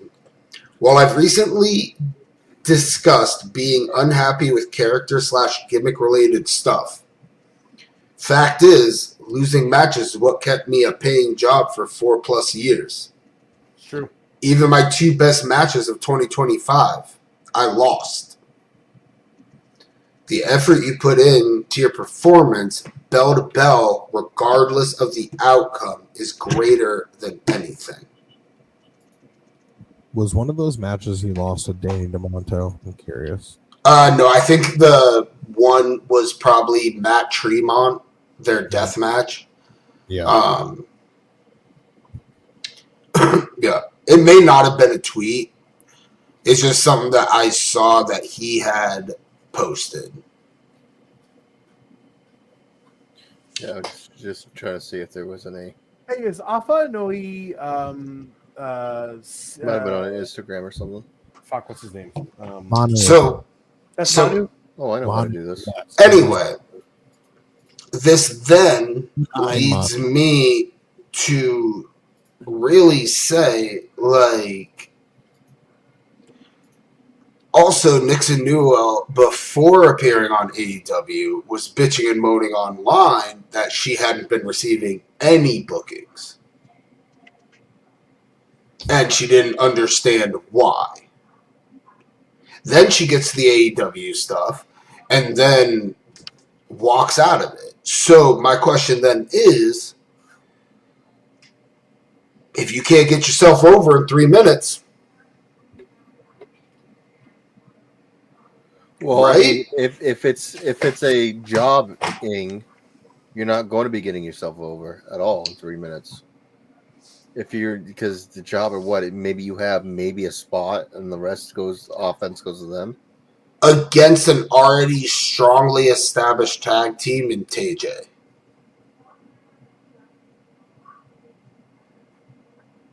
Yeah. You didn't even... Who's Nix Newell, Big Cat? Let's take Tegan Knox. No, I didn't ask you. Oh, sorry. No. So this is the point. Is some people call it the WWE brain rot, where because they were in the WWE, they feel like they should get more money, so when they get out, they go and put their rates way too high. And then they don't get booked because they overguess their star power. I don't know if this is the case, but the point I'm making is if you go online and publicly complain that you aren't getting bookings and then you walk out of a booking, what does that show other bookers? Don't book them. Yeah. That's not what the point you were getting. Like, how do you get yourself over in 3 minutes? The reality is you don't if you're jobbing. You do. You can absolutely do. Jobbing. No, you're not. Not if you're jobbing. The point as a jobber is to get the other person over. Not you. You getting the other person. It wasn't even a job. They had 3 minutes. But I'm saying they said it was jobbing out to them. You just said that they were jobbing out. I didn't say they were jobbing out. You just did. You said that they said. No, I technically said they're jobbing out. Okay, you said. Okay, somebody said it. Every time Samuel Matthews types into his computer, I feel like I'm listening to the intro to Matt Hardy's version 1 fucking entrance.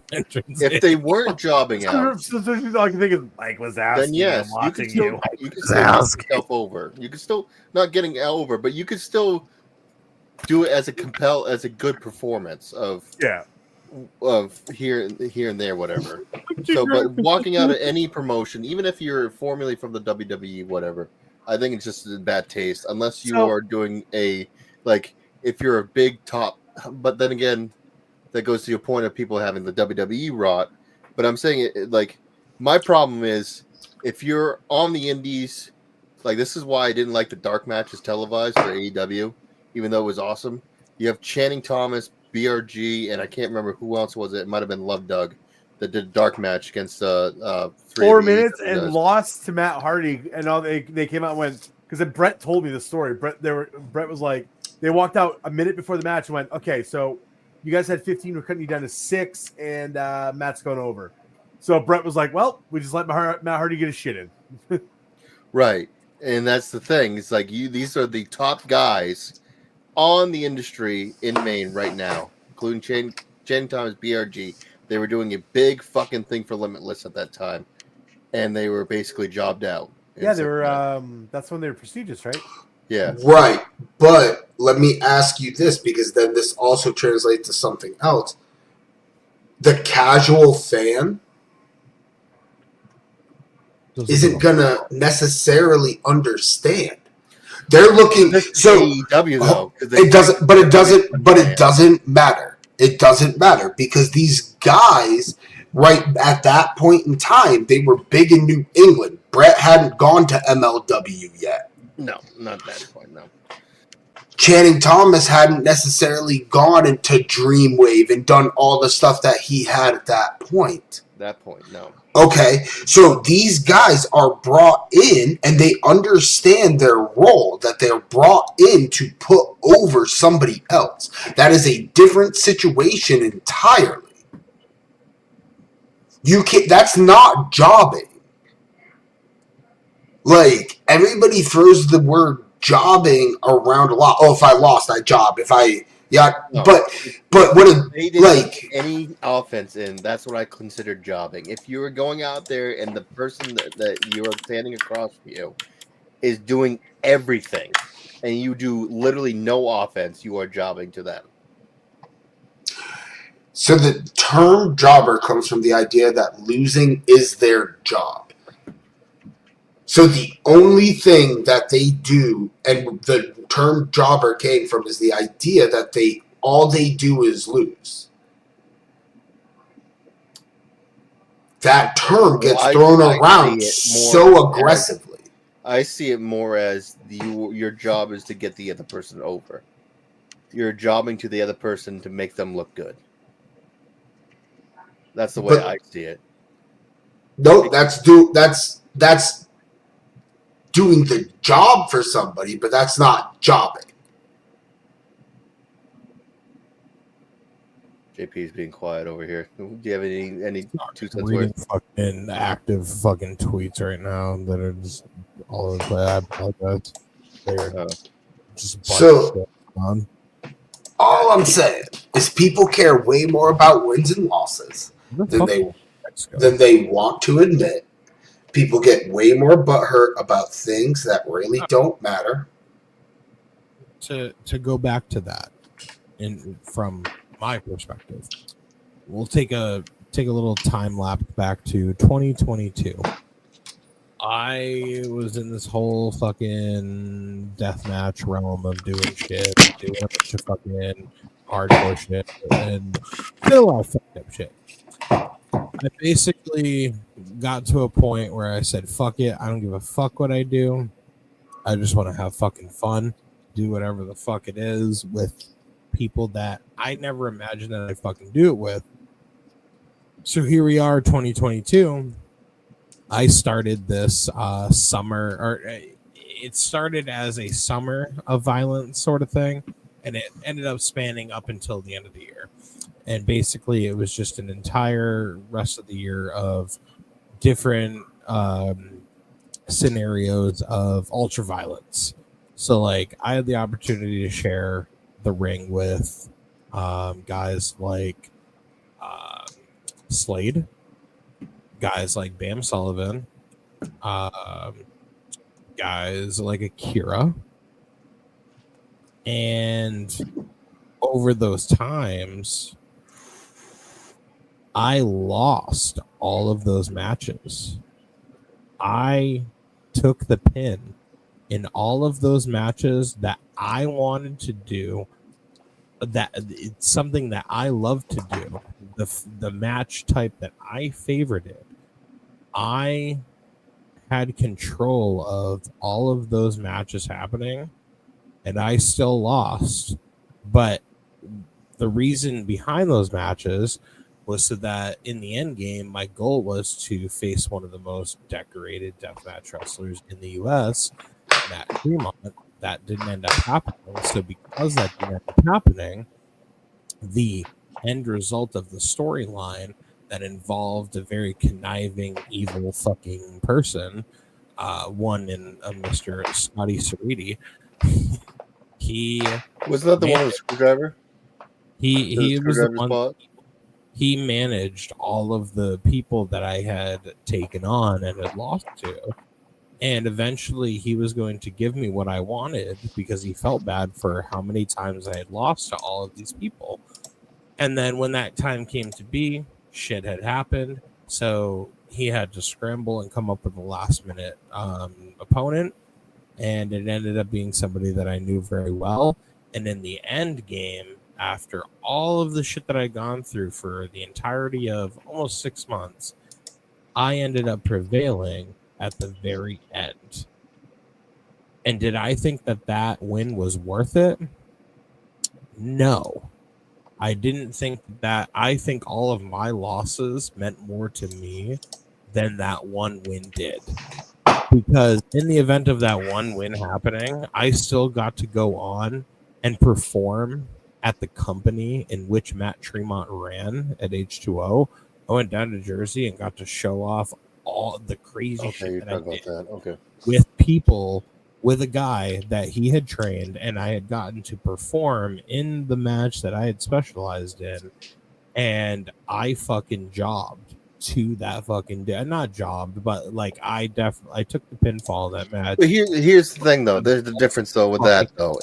You were happy to be there. I was happy, regardless of my win. In your professional, in your professional that. I understand the WWE spot where they would come in and they expect this, but however, you would it comes more of a where are you on WWE? Are you a Killer Cross level? Are you a Randy Orton level? Or are you fucking Damian Sandow level? Right. But the idea behind the WWE brain rot is the idea that they don't realize I'm awake. that what they should be worth. Right. And I think you also saw that with Mercedes Moné at the beginning, where she was doing indie scenes, where she was charging $300 a photo, which was fucking ridiculous. So, JP, I'm gonna pick on you a little bit here because I know it's getting late, and we still have over half a show to do. Listen, I'm being eyeballed right now. Yeah, there's not going to be a half a show, buddy. My girlfriend's down on the couch. This is a So, we still haven't covered the main points of the show. You know what? We'll just stop there. We're going too long. Let's do the other pieces real quick. Just finish your point, and then we'll go to the other point. Then we'll go to my only point was going to be that is. Does that change if you don't handpick the opponents? And it's just random deathmatch wrestler B. No. Are we only okay with losing if depending on who it is? Just something to think about. No, with the JP scenario, I think he was just happy to be there. I don't think if he won or lost, it wouldn't matter who he was facing. Not just because of shit falling through and not working out in my favor, but the fact that the entire 6 months prior to that happening, I worked guys that were from that promotion, and they went back and they were like, "Hey, this dude may have lost, but he fucking put it all out there." Like the shit they went through was wild with them. I saw me did. Okay, no. Are you talking about the whole Vacation Land run? We worked all the hardcore guys for a while. So I worked Slade fucking ass into oblivion. Bam Sullivan was the next one. I on a shopping cart, and then Kira killed me. So what I'm saying though is you're talking about how you didn't mind losing in this situation. But what I'm saying is, would you have felt the same way about that entire run if it was if it wasn't against Slade and so on and so forth, all these big deathmatch wrestlers? If it was against random deathmatch wrestler 4, if you lost against Big Cat, if you lost against MBK, or no, it doesn't have to be anybody specific. It's just somebody that we may not like. If it made sense to the reason why I was losing, then yes, absolutely. So again, we go back to storyline. But I think everything revolves around storyline. You have to tell a story to get engaged. You can't just have a rando match. So you can't do one-off shows? I mean, you can do one-off shows, but again, it doesn't really matter who wins and loses. We're more talking about a storyline of this is completing on. If JP did a one match, or we all did a show and it was just one show, whatever, I think we would all just walk in and be like, "Who are we wrestling? Who's winning, losing? Oh, okay," and just continue. Okay. So what I'm saying, wrestling. And we're gonna come round circle. Okay, we're gonna come all the way back around to one of my original points. Is you can spin. It's all subjective because you can run that same story that JP just had, talking about losing to everybody, where he's beating everybody until the last guy, and the last guy is the big old savior for beating JP. Neither story is wrong. Neither story is right. It's all subjective to the person. One person might love that one story. Somebody else might hate it and prefer the other one. So what I'm saying is, and when we really get down to it, is it's all subjective on how we want to spin it. I think It doesn't... more of how professional you are. If Is it? I mean, if you're a professional and that's what the person wants, and then you like, this is fucking stupid, but okay, let's do it. So, but isn't it our jobs, because we're hired, we're subcontractors, so we're hired, these are our job sites, we do what our bosses want us to do. Right. And if we don't, then we don't work. Don't get hired. Yeah. All right, let's finish the rest of the show in 2 minutes. That's not happening. So you can jump off whenever you need to there, buddy. 2 minutes. Motherfucker, we still have botches to watch. We have no botches tonight. What the fuck? I'm done. Bye. I'm out. Yeah, I got.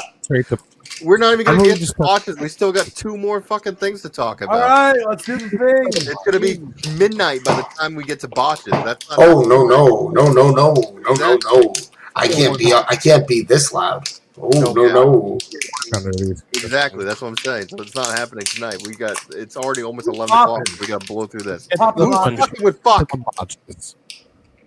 All in favor for botches. Just go to botches and then. Botches. I don't have any. You I fucking just said that. You're terrible. Dude, I have to go through hours of fucking footage to find something new for botches, which is why it takes forever. All I hear is botches I found. You know what? No, hold on. We need to stop. Okay.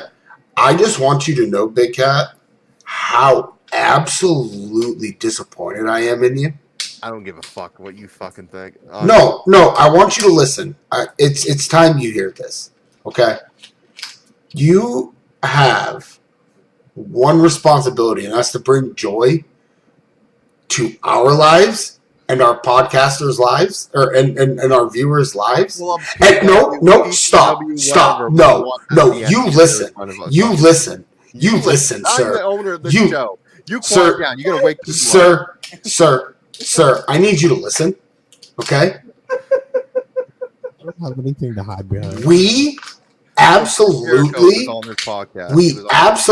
require botches, and you have an entire week to do botches and find botches, and you didn't. You didn't just let me down. You let JP down. You let Dylan Nix down. You know what? Okay, so talking Jericho. He's still talking. He doesn't realize he's not on right now. Oh man. No, talking Jericho. He was on his podcast. He was No, and I did know that I wasn't on the pod. Okay, and I was still making my point. Okay, you let everybody down. Okay, you let everybody down, and the disrespect to put me in the waiting room? Sir, I don't know, girl. I don't know. I don't know. We'll get to it. We'll pull on trusty BWJ, whatever the all fuck. Right. Anyways, let's get into this. Let's get into this. All Chris right. Jericho was on Talk is Jericho. He was hosting his podcast. He had Bound for Glory, talking about Bound for Glory. He had both the Hardys as well as Team 3D on. And I wanted to say, who haven't seen that episode, to watch it. It's like very entertaining and amazing how they talk about it. Jeff Hardy talked about a spot that they were going to do, and they scrapped it. A, because they were afraid of like the LED wall falling, and B, he was afraid of hurting Devon. Because Devon got hurt early in that match. Anyway, he had a stinger on his tricep, on his arm. His arm, the entire match was like fucking dead. Oh, well, 30 seconds into the match. Well, like I said, he also coming back from a stroke and his fucking back being worked on. That wasn't even the concern. It literally. So when he did they did the 3D to Matt in the first 30 seconds.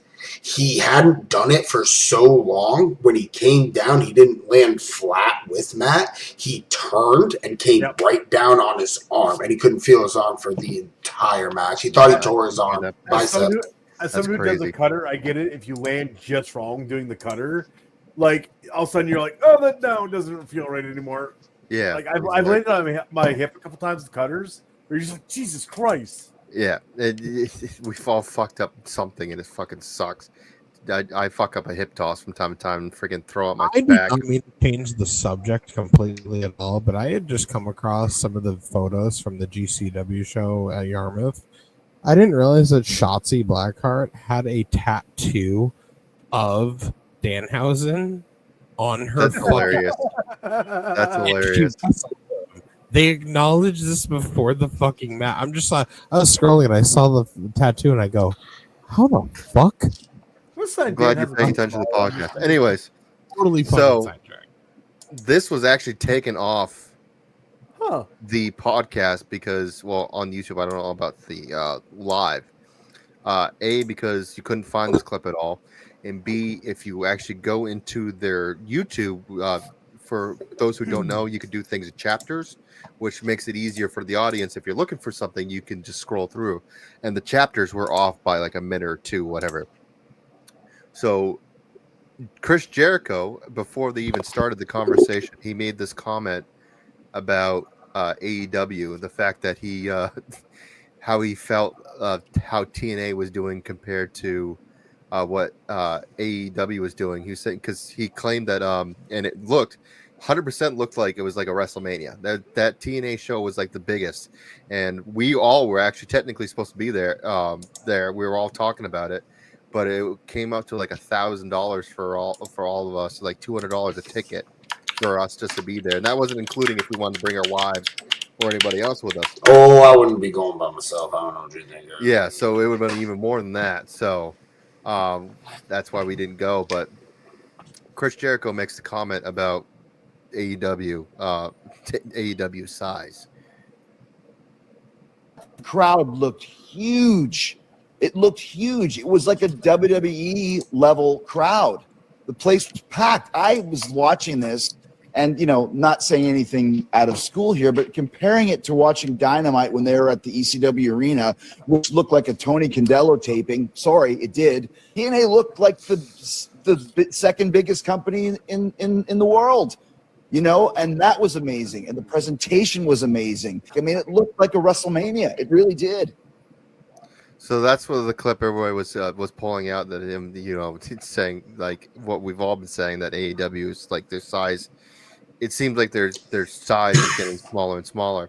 So people took that in context of like, oh, this 100% means that he's done with AEW. JP brought it up like a few weeks ago, and I'll bring it up again. He does a cruise. AEW is always fucking listed to be on the cruise. This year he was not. They were not. Not a single AEW person listed on next year's cruise. Yeah. Oh yeah, no, it's pretty much all but confirmed. He's going back to the WWE to finish his career. Matter of when. Yeah, that was his plan the entire time. I don't think it'll be the Didn't he sign a tournament. 10-year contract though? I think it'll be Rumble.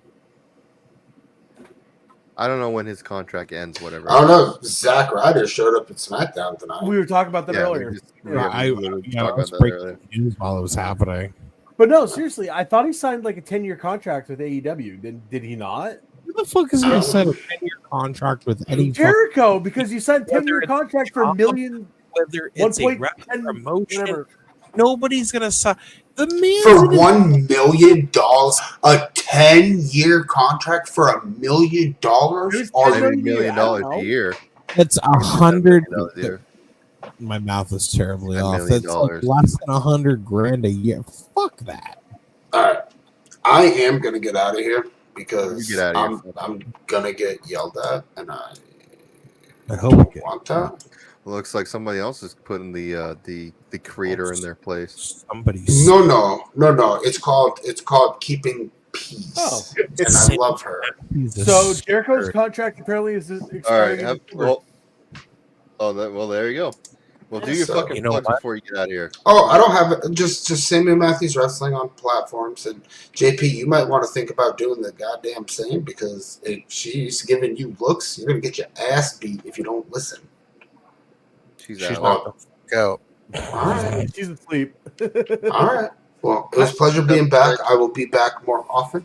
I will be Everyone, here please now. witness Dylan Nix beating the fuck out of Samuel Matthews and Lee Miller on December 6th.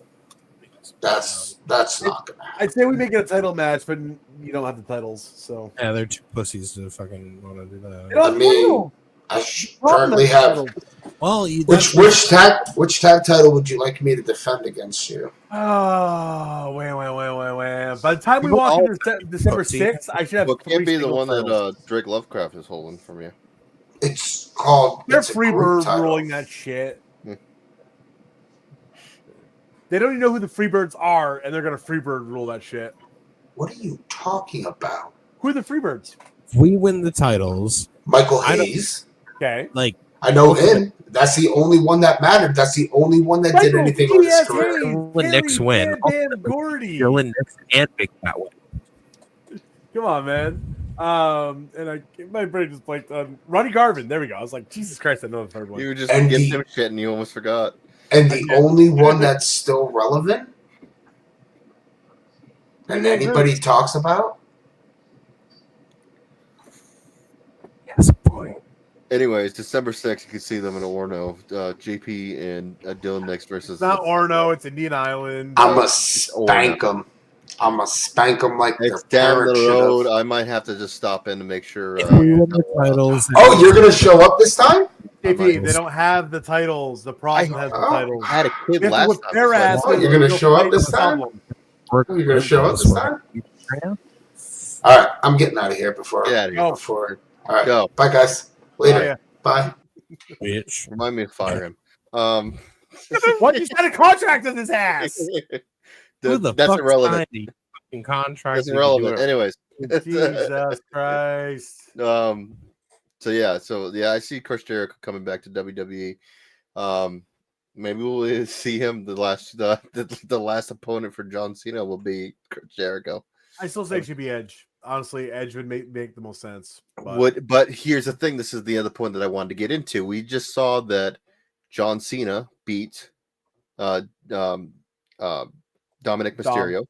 Dominic Mysterio on Monday Night Raw for the title, which everybody claimed that might have been what that match was going to be for SummerSlam.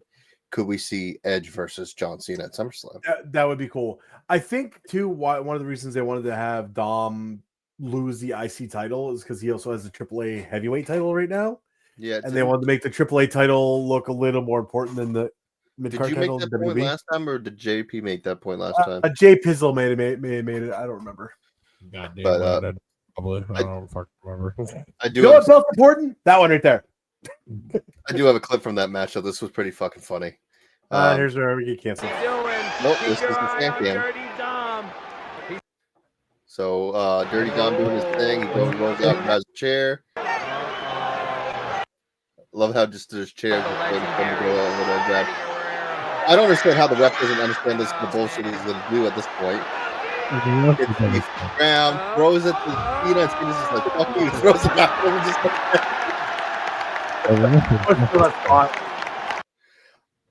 that thought's hilarious, but I still think the best spot is AJ Styles when he caught the chair, he laid down, he put the chair over his head, and then went down. For some strange reason, I want to do that spot with Blade Bandit. I don't know why, but I'm feeling Blade Bandit for that spot. Right, that would But I actually know, be pretty funny. like especially like Geno's or something. I don't know. That would be funny as hell. Right, exactly. But yeah, just I don't know who his last opponent's going to be. That's the thing. Like, I think they'll probably do John Cena versus So Edge if Edge that- does come back for SummerSlam. And the then way that I'm thinking is we already have Matt Cardona as a mystery opponent. There's still one other mystery opponent for Monday Night Raw. Joe Hendry. 100% is going to be Joe Hendry. So at that point, they still have one more announcement of 4 other people, I believe it is, because they already announced. I think you get to see Dolph Ziggler as 8, one of them for SmackDown. Well, no. So they did announcements after the first set of 4 for the next 4 people for next Monday. So I believe, and then they just announced another 4. So that's 4, 8, 12. So on Monday, after the next 2 matches advance, they have 4 other people that still have not been announced yet for this tournament. That makes 16. Who do you think is going to be the 4? I think Dolph Ziggler is going to be one of them. Tell you who is going to be. I couldn't, because 3 have to be people that are on the current roster, and right now they just confirmed Carmelo Hayes, Bronson Reed. You forgot one. You forgot one. They also claimed NXT as well, so we can see an NXT star. They also see people that don't work here. They haven't put anyone on the show that has not worked here. So Matt Cardona. Matt Cardona's on TNA. He's on a TNA payroll. He doesn't work there. I know it's impossible, but I would kill to hear sorry about your damn luck. I want to be honest with you. I wouldn't give a fuck. Oh, Superstar, man, come on. I wouldn't. I was a Bobby Roode guy over fucking Storm. Dude, I was no Storm over Rude. Fuck, dude. Dude, America's Most Wanted was way better than Beer Money, in my opinion. I don't know. Like Beer Money was great though. I don't know. Like, if we got an OG TNA guy, maybe, like, you know what I mean? Like, they have half the OG. Yeah, if you want the best OG TNA guy, you got to get Samoa Joe, and he's signed in AEW right now. So we have Finn Balor and Penta, and then it's Carmelo Hayes and Bronson as the next 4. Well, of course, we know that Bronson's going to win that, which sucks because Carmelo Hayes should win. Yeah. Bronson's going to win, and then between Finn Balor and Penta, I feel like Penta's going to go over. I don't know. I wanted Balor so bad to come out when Seth Rollins gave up the title. I wanted Balor to come out and just look at Rollins and be like, hey, asshole. Now you see how it fucking feels. Right. Exactly. Yeah. Honestly, it makes me sad. I don't think Finn Balor's been used. No. Right. Since he's come back from NXT. So, sorry. I got to move the JP O'Reilly piece in my house. Don't ask me why there's cheese grater. Is that? I was just gonna say, is that actually from JP O'Reilly? No, but so there's a reason I bought this belt. This one specifically is because I'm a huge Finn Balor fan. Title? Yeah, it's the original Universal when it was red. Yeah.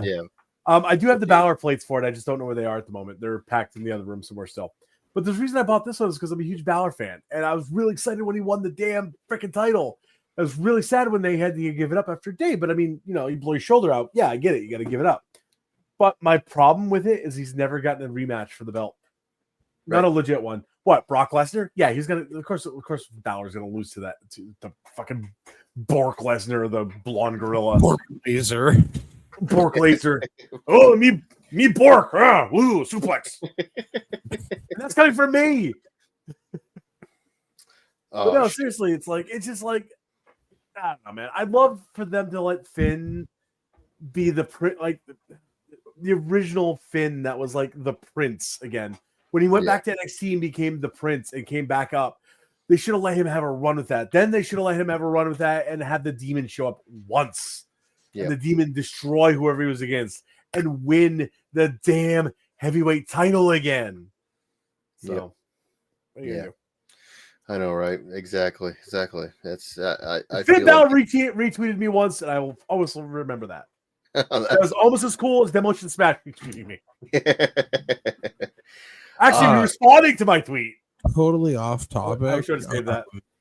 I've seen. I don't know if TNA Turning Point was tonight or not, but I'm seeing random fucking reports about it. Yeah, no, it was. Do you see? Are you seeing that Dirty Dom is retiring? No, like TNA Turning Point. Mike Dirty Santana? Dango, sorry. Dirty Dango. In like stats of the show, and I'm like, when the fuck did Turning Point become a It was fucking? last weekend. Why am I seeing results right now at the current moment? Is it live on TV right now or some shit?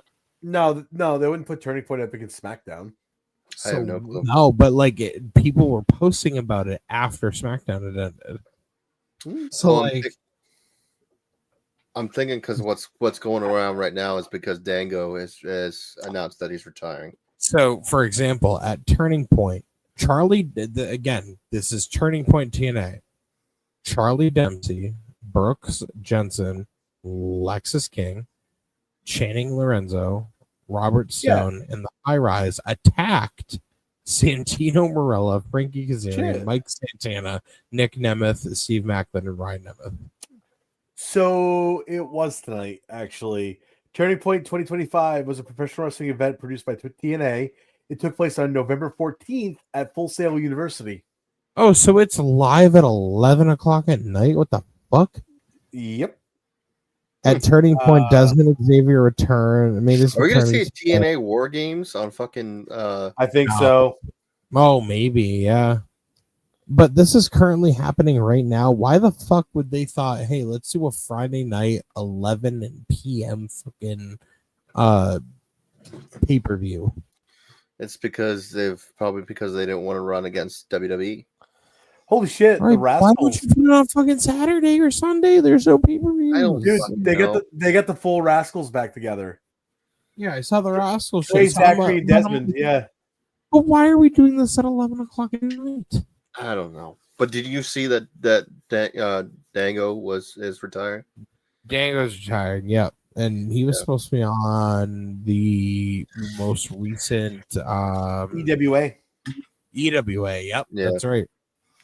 He's stepping back for his family. It looks like I got his whole speech here, but we don't have to listen to it. But yeah, we probably should listen to it because I advertised it for tonight's show. So he came in and he addressed the crowd that he just recently got married, and he's talking to his wife, and he's decided. I went to college with his wife, by the way.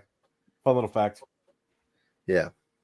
Totally off topic completely. My mom went to high school with Adam Sandler. I know that has nothing to do with what we're talking about. If we want to talk, immediately thought about it. I don't know if I brought this up before, but if we're gonna be talking about this shit, let me just say this. Then I went to high school in Massachusetts for a couple years, and the teacher that I had, even though she was a ginormous senior next Tuesday, her daughter came in from time to time, and she was very nice. Her daughter is best friends with John Cena. Ooh. She invited him to her wedding, and he showed up after her show in a top tux and jorts. That's awesome. Look at this fucking sellout. Look at this motherfucking sellout.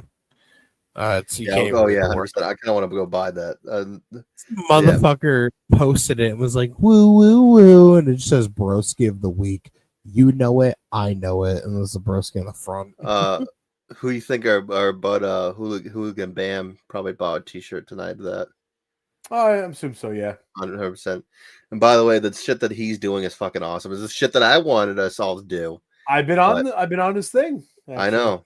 That's what I wanted all of us to do at those shows, but we couldn't get it going.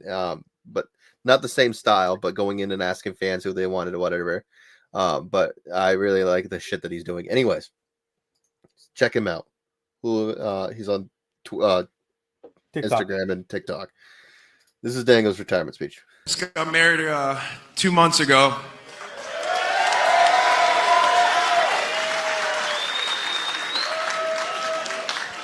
These animals were here. They were there. Moose was making a fool of himself on the dance floor. Tommy Dreamer wore a Ribera jacket to my wedding.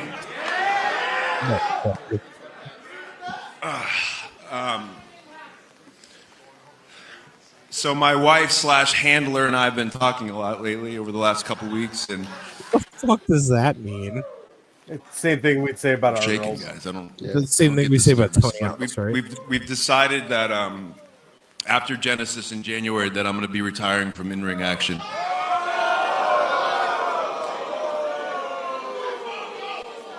I didn't want to just throw this at you guys out here, but I want to do it here in Orlando in this arena at Full Sail because this place means the friggin' world to me. Yeah, so basically he then talks about finding a replacement to be in their group. And then I don't know if the guys in the group knew because everyone was like, what the fuck? Like their reaction to it. So, yeah. Here's what it is. Yeah, here's what it is, unfortunately, but it's kind of wild. I didn't think they'd that explains why TNA pulled them from the EWA show. So, yep, that'll do it. So, yeah, my fucking eyeballs right now. I gotta piss so bad. That's fine. We're gonna end it here unless you guys want to go into botches. No, you guys gave me such a fucking hard time about botches. I got botches. I got botches. You're just as you're typing into YouTube right now. Yeah, you're fucking right. I am. I'm going to the old and trusty guy that I know. That he has fucking botches ready to go. Old reliable. Old reliable. Wave goodbye to the listeners. Yeah. Okay. Before that, yeah. Thank you guys for listening to the podcast. Thank you for listening to us ramble. Yeah, us ramble. It got sidetracked really bad because that Samuel Matthews had a fucking ruin everything, everything. But you can catch us live every Friday, 9 p.m. Eastern Standard Time. The only way you can catch the full show, because we have to cut all this shit out because you guys will have absolutely no idea what's going on, and it would make no fucking sense for the audio listeners. The only way you can catch the full show is to watch here live every Friday, 9 p.m. Eastern Standard Time. But for the audio listeners, if you can, give us a 5-star rating. And 5-star Flash. 5-star Rock Flash, that bitch. And yeah, we wave goodbye to the audio listeners there, GP. He's not paying attention. He's not paying attention. I'll do it for him. Waving goodbye to all the audio listeners, and we'll be back basically for you guys doing our plugs. But for the guys watching, we're getting into the botches. What the hell is he doing? He just fell on his ass. What the hell? Hey, if you're going to be Tom, you got to be Tom. Well, actually, things are going real well with the XFL. Oh, yeah. Oh! It happened. Fuck it!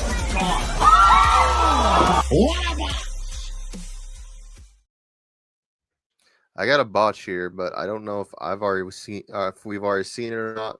It shows that we might have, but then again, that might have been me, not you guys watching, because I watch the guy from time to time. This is BDWJ Forever. He is very trustworthy to finding botches and shit like that. He is obviously a fucking huge wrestling fan, and he finds a bunch of indie shits and stuff like that so we can enjoy. This was 2 months ago, so we might not watch this one. So let's check this one out. We might be safe for this one. And this will make Dylan Nix happy, because this is the only reason why he So here's that coming to the show. All right. This is the reason why he's here. Make it big. There we go. Close that out. I'm making it big. I had to close other shit out. I don't think we've seen this one. All right. But, Oh my! How does the? Oh wait! And left like a child. And just threw him over his own head. And a standing moonsault. Okay. Jesus! Sabu, why? Why couldn't Sabu walk? Well, at least it broke a little bit. Going for it again, Jesus! He's so mad at this table. Committed. Right now. There we go. There we go. I can see why it broke. It just made a hole. Oh God! Oh God! Oh God! Oh God! European champion, He slid down like that. That's what I would have done. Coming to the ring and I'll be honest. That's exactly what I'd have done. I'm gonna be honest. I think we might have actually seen this. he missed. Did he even get him? Alley catch waiting on CZW. Evie. And takes him Oh down. yes. Tope Suicida from Alley catch. Clearly willing to She put it just all came on back the from the door. line. Just make your return. Oh, pause that. Pause that. This was earlier this year. You instantly watch Allie scream, "Oh, fuck." when that happens, and you can see her ankle go the exact wrong direction. Yeah. Gross. Continue Fucking on. Gross. Continue on. Ooh, missed that shooting star. Listen, by this much. No, he hit the shooting star just on the dude's knees. Oh fuck, dude. God damn it. What? You know, I know it's Tessa, but Jesus Christ, ouch. Still. Okay, I'm pretty sure we've seen this one pause before, for a but that's second. okay. Those two girls, who was the girl giving Tessa the move? I have no clue. Together they weigh maybe 200 pounds. Maybe let's say 220. I'll be nice. 110 each, right? Mm-hmm. Yeah, dude. Sorry, that's still you need a little bit of weight to go through those tables. Exactly. We got fucking bulldoze over We here. got some weight here. Oh yes, is that The most decorated deathmatch wrestler ever. Oh, Tony. Aw. I know who that is. That's Too Tough Tony. That's Too Tough Tony from Juggalo Championship Wrestling. no. Okay. Oof. What the hell's supposed to happen there? Is that together Nikki forward. Cross? Oof. Maybe. Bodie. Holy now. Oh, that's a good way to break your knee. His leg buckled.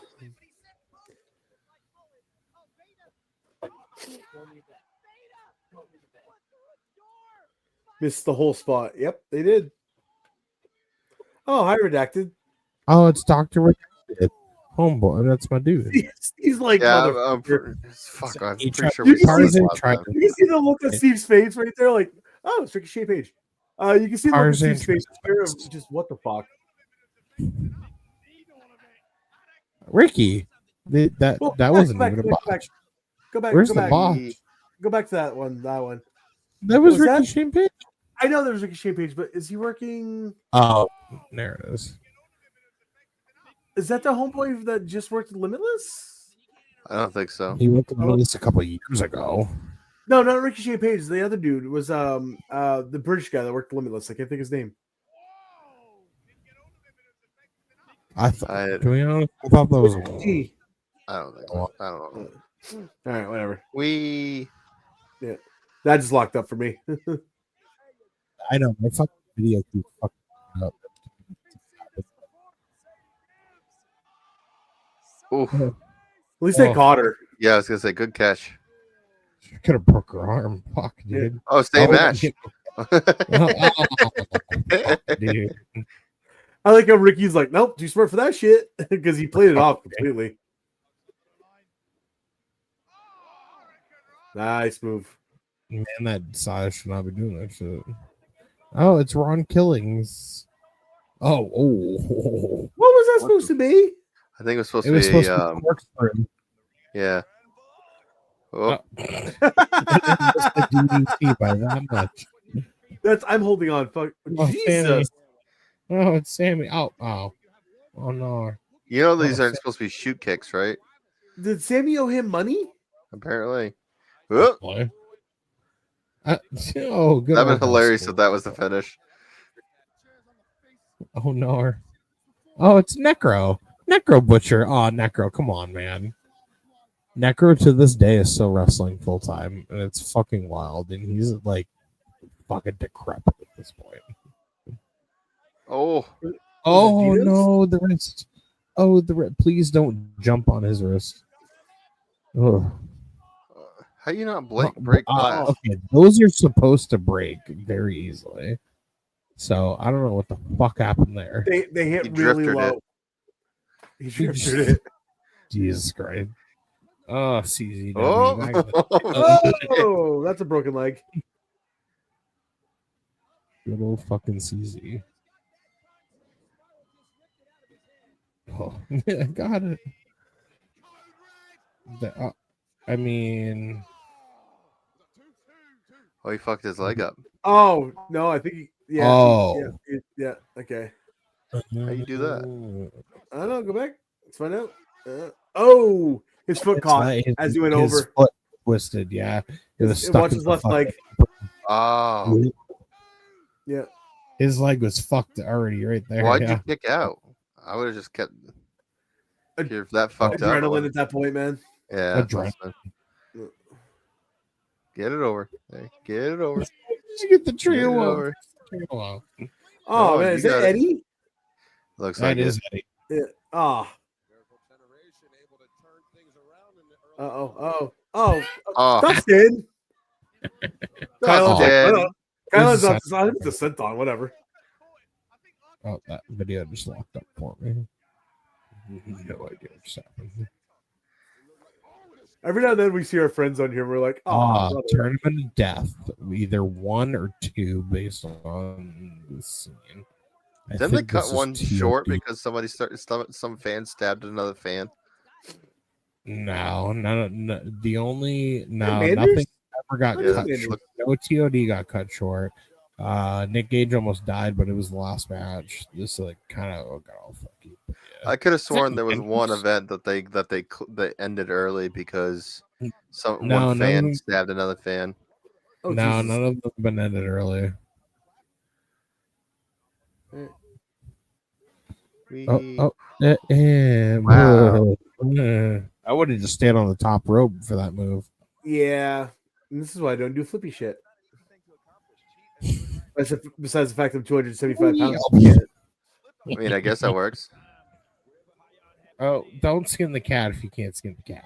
Just don't, wait 1 minute. She did it right, though. She's like, DPW2. Oh, poor DPW. Oof. Oof. Don't shove them into the ropes, kids. Jesus. Oh. I would have instantly receded Nope. on that fucking. Not another DPW. Deadlock's so fucking good. Yeah, but like everywhere they have This, their I know what this is. This is IWA Mid South. This is either one of the probably TOD 15 or 16. It's Penta. It's Penta. And Pac. That's never. Yeah. Or Pac. Oh, that did not work. Mistimed. That's Freedoms too. CZ Dub. Is this Spike? No, this is CZW. This is back in the day. Okay. Oh my gosh. This is like probably within the last 10 years. I like miss. Spike is, yeah. Oh, good old fucking game change. Ninja Mac, bro. Ninja Mac's fucking wild. Oh, all landed on top of him for that Ninja powerbomb. Mac is a fucking insane dude, though. Oh, we're all. The ref's like, oh, he dead. Is that Matt Hardy? It is. Another Eddie. And the table broke. Oh no, not the table. That was probably supposed to be a swanton gimmick too. Yep.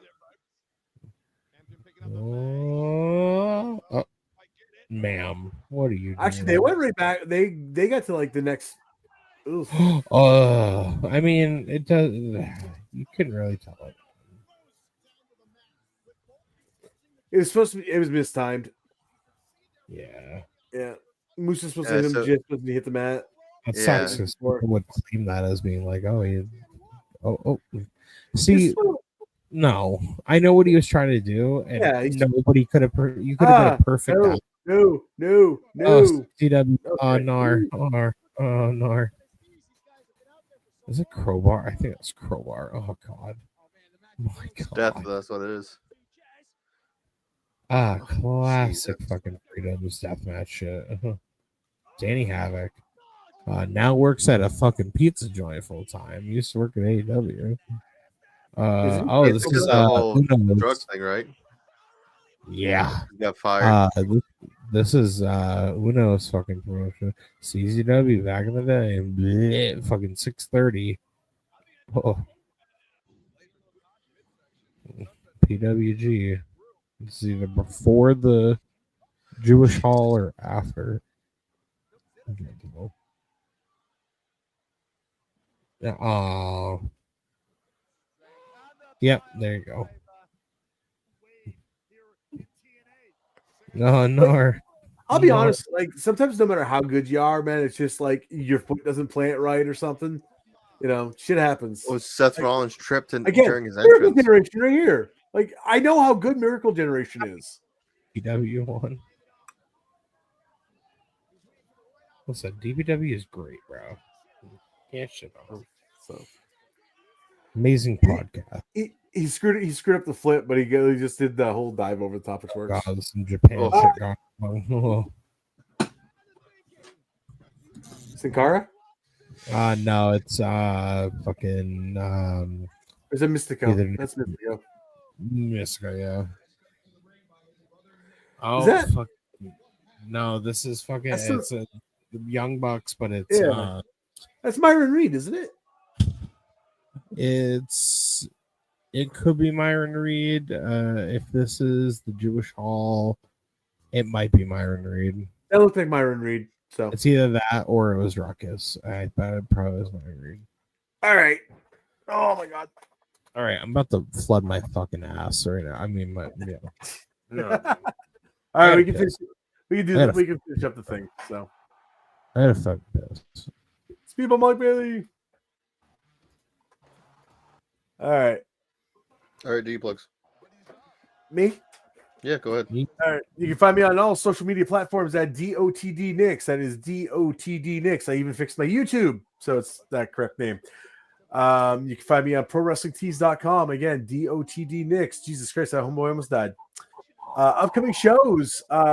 November 21st, Ring Wars in Brewer, where I take on Chad Casanova, the little sanctimonious little so-and-so. November 22nd will be Phoenix in Brewer, Maine. Phoenix Pro. I don't know who I'm taking on. We'll figure that out when we get there, I guess.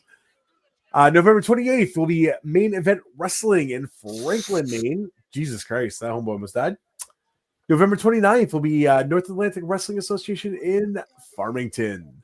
December 5th, again, North Atlantic Wrestling Association in Geno's. December 6th will be Main Premier Wrestling, where we take on Samuel Matthews and Lights on Lou Filler for nothing, but we're going to kick their asses, and that'll be in Indian Island. December 19th, NAWA in Sanford, and December 27th, NAWA back at Skips. Get Fizzle, do your shit. You can find me at JP O'Reilly at YouTube, Instagram, TikTok, Pornhub, RedTube, and the fuck else. Pretty much everything that I have is the same exact thing as Dylan Nix right now.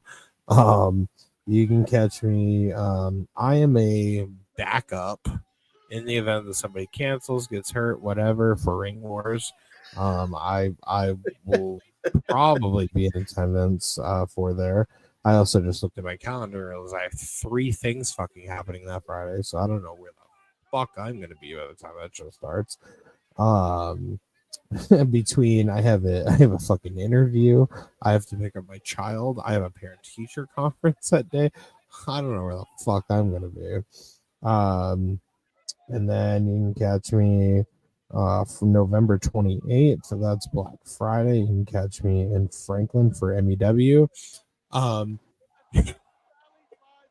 Me and Dylan Nix are going to have a family-friendly pie eating contest to determine the number. I didn't even mention that. Yeah. To determine the number 1 contendership. Didn't even mention that. The fact that, okay, listen, I'm a big boy. I can throw down some fucking pie. I promise you that this is gonna be a challenge for you. I promise you. Say it wasn't. But I don't even know what's gonna happen when this happens. I just work here, man. I just work here. This is the pure definition of I just work here. Will it be a match? Who knows? Will we actually stuff our faces with pie and then attempt to wrestle before one of us puke? I feel like what's going to happen is the first one to puke loses. This is what's going to happen because we're going to stuff our face with we're trying to wrestle, and you're gonna give me a fucking destroyer, and I'm just gonna fucking Exploder, but vomit. Anyways, Get a whole Titus O'Neil's spot.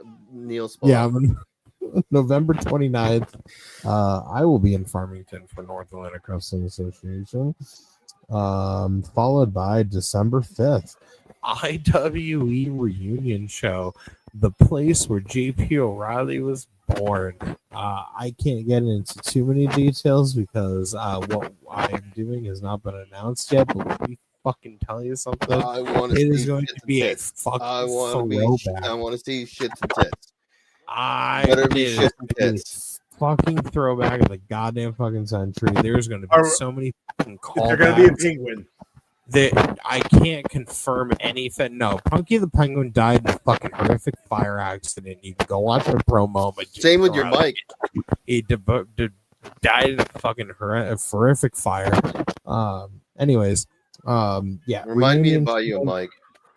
Reunion show Friday the 5th. Give me a whole fucking laptop. I got a nice one right here I can't use. Give me your whole fucking laptop. Merry fucking Christmas. Anyways, go buy your fucking drivers. The following day, we'll be in Indian Island. Me and Dylan Nix, after having prior to a week before having a phenomenal pie eating contest, we will be tag teaming together against the Pathway, or the Cuckway, as I would fucking call them. As well as later in December, the 27th, we'll be in Buxton. I'll be in Buxton for North Atlantic Wrestling Association. Oh God, what the fuck? Gross. That was gross. But yeah, that's all I got. Big Cat Tyler Adams on Instagram and TikTok. Tyler Adams on Facebook and Twitter. You can find me at Ring Wars 25th. And that's it. 21st, whatever. I got it on my board up there. It's 21st. 21st, going against Adam Ricker. December 5th. IWE hasn't been announced yet, but I will also be there with Jay Pizzle. Per Sessions Wrestling Podcast. You can catch us every Friday, 9 p.m. Eastern Standard Time. We're on all platforms. Buy our shit. Buy our merch. We have merch. It helps out the channel. We would definitely appreciate it. Everybody has merch here. You'll find us at our, search Big Cat or DT Nix or JP Pizzle. You'll probably find his stuff on Pornhub. Other than that, yeah. Thank you guys so much for watching. We'll catch you guys sometime. Not next week. Friday? No, next Friday's Ring Wars. Oh, really? No, the Friday after us, IWE. Yeah, Friday afterwards is IWE. 3 weeks. We might do something Sunday. We'll be back sometime. Saturday or Sunday. One of those days. We'll Thank see you guys. See ya. Bye. Purr session signing off.